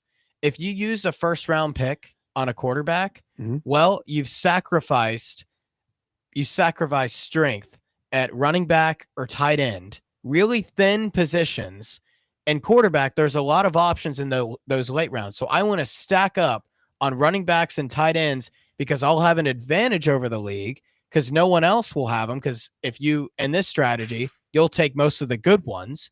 So people will be at a disadvantage. If I don't take a quarterback early, I can take a quarterback late in a 1 QB league because there are so many good quarterbacks in fantasy. You can get Caleb Williams at 120. And even dudes like mid-tier quarterbacks, like I'll take Penix late and settle with that. Like, fine. What about Golden? When are you going to take Golden? I hope that I hope no one takes him. I think you have to stock up quickly on Ace. If you can get a quality quarterback and you can get a couple of quality running backs right off the bat. Yep. That's what you got to do. Right. I'm not not too worried about my receivers. I always pick receivers later. I just see what's out there and grab them. But I'm big on running backs and a great quarterback. Okay. And that's what I do very early. That's always what my strategy is. Hey, defending champ. I mean, I know that in the Leapers Fork League, where you got a cow, a pig, a couple of chickens, and a rooster that are actually doing this. Representing the political parties, right. yes. And a couple of Republicans, one Democrat that they sit there and I don't know if there's a beat Democrat. Up, there's but, not. I mean, it's just a different it's a different methodology there. But in a real league like this, the Premier League is a tough league. There's some ballers in the Premier League. Okay. So you're going to find that out real quick this year. That the guys that are in the Premier League are tough. All right, Baby Got Dak bringing us some intel. She says this year's Bye-Mageddon is week 8. There are 6 teams on bye: Arizona, Detroit, Jacksonville, Las Vegas, Los Angeles, and Seattle. And I'll tell you, that is a good point. I try to look ahead when I'm drafting. I try to look at a couple of things. Obviously, who's the player? What team is he on? And when are their bye weeks? I try to take in 3 of those factors because I don't want to be stuck with like half my team on bye. You know what I mean? Right. And I try to spread out my players based upon how good they are and when their team is on bye. I would tell you this year, I agree with that strategy, even though I don't follow that, because if I figure if I'm going to get 2 solid players and they're going to be the bye the same week, I'll give up a week to do it. I do that too. Yeah. But I will tell you one thing that I didn't say before is you need to look hard at offensive players for the Niners this year. Brock Purdy, for instance. They're going to be rightfully overrated because of the schedule that these guys have. I think Purdy's going to put up ridiculous numbers this year based on who he's playing. And I think some of his weapons will do it as well. Even though I don't think they're that good, they will do that in fantasy this year. So Purdy, who I would never typically grab, is a great option at quarterback. And you can wait late and get him. You can get him later, and I think his numbers, I think he could be the number 1 quarterback yards-wise, touchdowns in the league this year with who they're playing. Wow. The schedule is so soft. Wow. It is. All right, very soft. Let's take care of this before a 7-foot-tall lawyer from California heads my way. Ladies and gentlemen, it's time for On This Date in Big Georgia's Sports History. And back on this date, back in 1966, in a typically cool night at Candlestick Park, the home of the San Francisco Giants, the Beatles played their final concert ever, ending their half-hour set with Little Richard's Long Tall Sally. The Fab Four's performance on a 5-foot stage located just behind second base, surrounded by a 6-foot-high wire fence, was less than stellar due to the ballpark's inadequate lighting, poor acoustics, and the group's growing disdain of doing live shows. So there you go. On this date in Big Georgia's sports history, we got it in before the last song. A Diamondback dude says a cow, a chicken, a pig, and a donkey in a fantasy football sounds like the girls I dated in high school. Wow. He's been to Leapers Fork. Wow. Apparently. Ladies and gentlemen, that was straight fire. Let's see here. The Moist One says, I'm sure I'll be up all night. Oh, no. Oh, gosh. Jeffrey would read it, but I am not going to. I'm Jeffrey would read it. He has no balls. Chief Skull says, go figure Ralph brings up Seahawks as someone to watch. The only watching of a Seahawks, I want them ending up third in the division. Well, I mean. Keep guessing. It ain't going to happen. I mean, I guess. Second place, baby. Random Texter says, afternoon, gentlemen. From Random Texter checking in here, just dropping a text to wish everyone a great draft this evening. I'm looking forward to it. Wait, I'll take that back. I hope everybody has a great draft with the exception of everyone else in League One. There you go. Okay. All right. Thank you for the Bruno insight. Baller, I will assume no show on Monday to see everyone on Tuesday. You assume correctly, my friend. Yes. Yes. All right. So any last pieces of information you two fantasy football icons can give the fourth dimension as they head out for their big draft that's coming up here in just moments? Ralph? Go ahead, Lieberfort legend. Okay. Well, I think I pretty much summed it up. Yeah, you did. I would wait to try to take running backs early, try to take a tight end early, like Brock Bowers, and then I would start taking receivers towards the mid rounds. You can get guys like Devontae Smith in the 6th round. I would wait to take in that position, and then later on I'd take a quarterback. But first early picks, try to take running backs and tight ends. And don't take a defensive team in the 9th round. Wait till the last round. Or a kicker in the 3rd round. I mean, come on. Don't be Neil. Defensive teams always stream defense. Unless if you have like a statistical anomaly of a defense that is just so I'm going to good. take the Green Bay Packer defense. I'm going to take the Niner defense. I mean, that take could the be Green Bay really Packer good. That defense Niner first defense. overall. First overall. First overall. I would do that just to have fun and piss people off. You would succeed. I'm sure there's someone. Could you imagine taking a kicker or a defense or a kicker and a defense with your first 2 picks and then winning the league? Yeah. Oh my gosh. Let's see. Grand Mariner says Seahawks are going to win the division. Ralph is right. We need to hear more of this guy on the show. Well, unfortunately, this show is just about over. Ralph, what's on your the Weekend Warriors coming up? Come listen to the Weekend Warriors tomorrow. You'll hear all you want to hear about the Seahawks. But no, we've got Neil won't be there. I promise. We've got a replacement. Boy. Yeah. Luke's going to be there. Phil's going to be there. I'm going to be there. We're going to talk a ton of NFL. We're going to obviously talk a ton of college football. And we'll give you the right outcomes in the college football games. We didn't give you the right outcomes here. By the way, I was already like nearly unbeaten against the spread Thursday night, Ralph. I was like 6-1. Told you to take away. Just saying. Okay, week 0, I was wrong. You did say that. I'm just going to say the show's going to tail off. I will say one last thing. Ohio State and Texas. I know you're saying Ohio State. I think Texas. Of course you think Texas. That. Why wouldn't you want to disagree with me? Let's go Horns. No, Horns down. Come on. Let's go Horns. I think Texas wins it. No. All right, for the Leapers Fork legend and Ralph Romano, this is Randy White saying, see you later, except not on Monday. You need parts? O'Reilly has parts. Get 1 free set of brake pads when you buy 2 brake rotors. Upgrade to Brake Best Select pads for just $10. Or upgrade